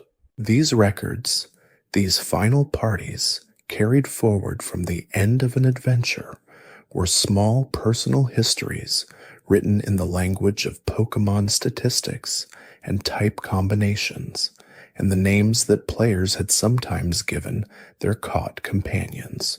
The original Pokémon Red cartridge, that gray rectangle with its red label and the image of Charizard framed against an orange sky, was an object that carried a very specific weight for anyone who had held it in childhood. The weight of an object that contained a world that opened onto a place both fictional and genuinely experienced, that was both the same game for every player and a completely personal one. The cartridge could be lost, could be damaged, could stop saving properly as its internal battery aged and eventually gave out, taking all the save data with it. These possibilities were quietly terrifying to young players who understood that the save file held something irreplaceable, a specific accumulated history that no new playthrough could exactly replicate. When a battery did die, when the save file was lost, and the adventure had to begin again, players who started over were not playing the same game, even though everything in the game was identical. The history was gone, the choices unmade, the specific Pokémon uncaught, and the new adventure that began in its place would be a different record of different decisions made by a slightly different person. The impermanence of the save file made its existence feel more significant while it lasted, the fragility of the record contributing to the weight of preserving it, and the loss of it when it came was a specific kind of small grief that anyone who had loved a game might understand. The world of Pokémon Red held, in its 151 Pokémon and its 8 gyms and its one connected island region, a completeness that did not require anything beyond its own edges to feel sufficient. The game that came after it would expand that world, adding a new region and a new generation of creatures and new systems built on the foundation of what Red had established. But Red itself, in its original form, was not a fragment of something larger or a prologue to something more complete. It was its own complete thing, a world built to a specific scale and inhabited with enough care that the scale felt right for what it contained. Kanto was exactly the size it needed to be. The 151 Pokémon were exactly the number the original game needed.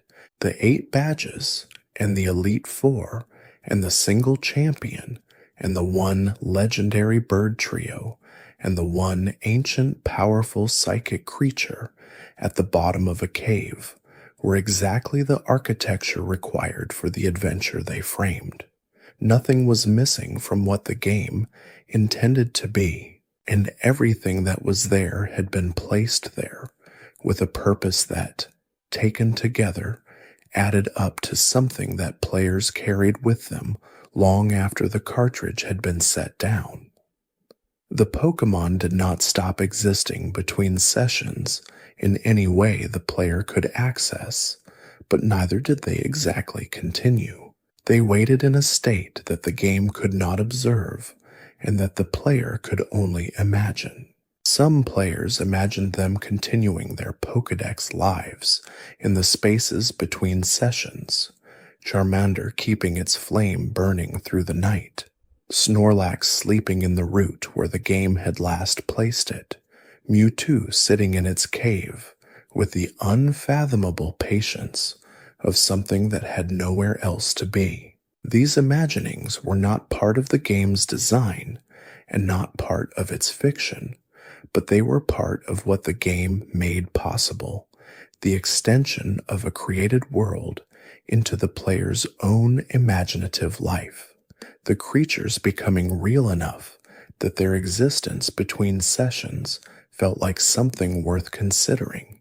The water routes that connected Kanto's islands and coastal areas were among the game's most distinct environments, their visual palette shifting from the greens and browns of inland routes to a consistent blue that stretched to the edges of the visible screen. Surfing across those blue expanses, with the soft water encounter music playing and the occasional Tentacool or Tentacruel rising to challenge the crossing, was one of the game's most meditative movement modes, a pace that differed from overland travel in ways that shaped the experience of the coastal sections of Kanto.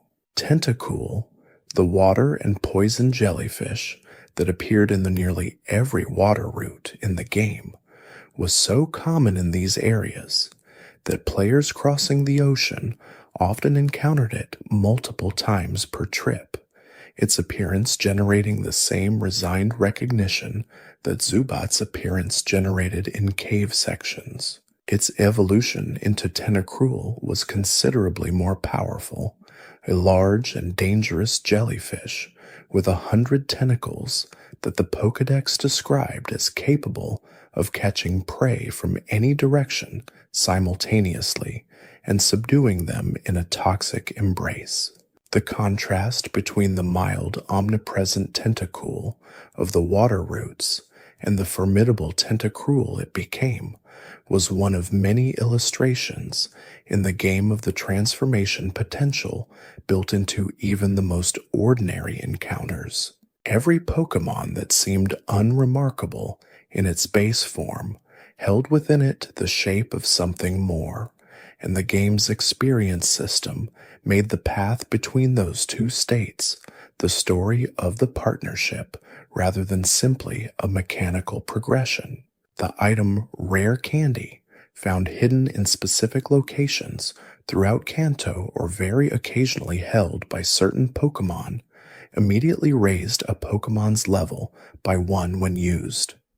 Its rarity made each one found feel genuinely significant, a small luxury that could be applied at any moment to grant a level of progress that would otherwise require a series of battles. Players who found rare candies in the later game, when the experience points required for each level were at their highest, found them proportionally most valuable, the accelerated single-level jump most meaningful when the time cost of earning that level through ordinary means was greatest. The strategic question of when to use a rare candy, whether to save it for a difficult moment or apply it to accelerate a key evolution, was a small recurring decision that the game never resolved for the player. This unresolved choice was characteristic of the game's broader approach to its items, providing tools without directing their use, trusting players to develop judgment about application through the accumulated experience of having used them well or poorly in the past. The in-game trainers distributed across routes and buildings represented a wide social cross-section of Kanto's population, from youngsters and lasses representing children and young adults to hikers and fishermen representing leisure activities and outdoor professions. Scientists appeared in the Pokémon Mansion and Sylph Company. Their teams often built around the game's more exotic species, while sailors and swimmers populated the water routes and the SS An. Each trainer class used Pokémon appropriate to their thematic identity. The fishermen's teams built entirely from water types, the hikers from rock and ground types, the bikers in the later routes from poison types. This thematic consistency gave the trainer population of Kanto the quality of an inhabited world where people's relationships to Pokémon reflected their broader lives and interests, where a fisherman's Pokémon made sense because of who a fisherman was. The gym trainer versions of each class, specialized by type to match their leader's specialty, took this logic to its most concentrated form, and the progression through a gym's trainer line served as preparation for the leader by presenting the type's lesser threats before the greatest one.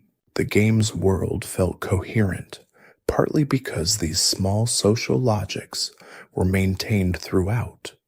The trainer population behaving as a population rather than simply as a series of mechanical obstacles arranged along a path. Route 23, the short passage between Victory Road's exit and the Pokémon League's formal entrance, was lined with guards who checked the players' badges before allowing passage. Each badge required was checked at a separate guard post, and the path wound past them in sequence, the ritual of being verified calling up the memory of each badge's earning one at a time as the player walked toward what all of them had been collected for. This structure, trivial in mechanical terms, carrying no actual obstacle value for any player who had progressed legitimately to that point, was instead a narrative device, a formalized recollection of the journey's key achievements. It slowed the final approach to the League in a way that emphasized arrival, marking the transition from the open world of Kanto to the bounded formal space of the Indigo Plateau as something that required acknowledgement of everything that had come before. Players who had collected all 8 badges legitimately found the guard checks to be a confirmation rather than an obstacle, a verification that the journey had been completed in full, that nothing had been skipped or bypassed, that the path had been walked all the way. That confirmation, quiet and procedural, was one of the game's structural completions, a moment where the map of Kanto and the badge card in the trainer's pocket aligned perfectly, the collection made real by its acceptance as sufficient. The light that fell across Pallet Town at the beginning of every session, the soft default illumination of the Game Boy screen diffusing through whatever ambient light surrounded the player, was the first thing visible before any game element appeared. The title screen with its Gengar silhouette and its Nidorino, and the cry that opened into the start menu, the selection of a new game or the continuation of an existing save, the brief scene of Professor Oak stepping forward to introduce himself and the world he was about to hand over. These opening moments were a threshold, the transition from outside the game to inside it, and players who had made that transition many times still experienced it as a beginning. the world resetting itself to its patient opening state, regardless of how many times it had been entered before. The game was always ready to begin again. It held its opening sequence in place, its Pokémon waiting in their roots and caves and waters, its gym leaders standing in their gyms, its rivals standing at the ready to challenge whoever came next. The world did not require the player's presence to be what it was, but it became something more when the player arrived, the potential of all those waiting encounters converting into actual experience through the act of engagement. Kanto in the original cartridge was a possibility more than a place, a world held in suspension until a player brought it into the particular form of their own individual journey through it. That journey, and the world that sustained it, and the quiet, careful craft that built the world well enough to sustain it, were what Pokémon Red finally was. Thanks for watching. If you enjoyed drifting through these quiet moments, there's another video waiting on the left of your screen. Let it play while you rest. You might discover something gentle before sleep takes you again.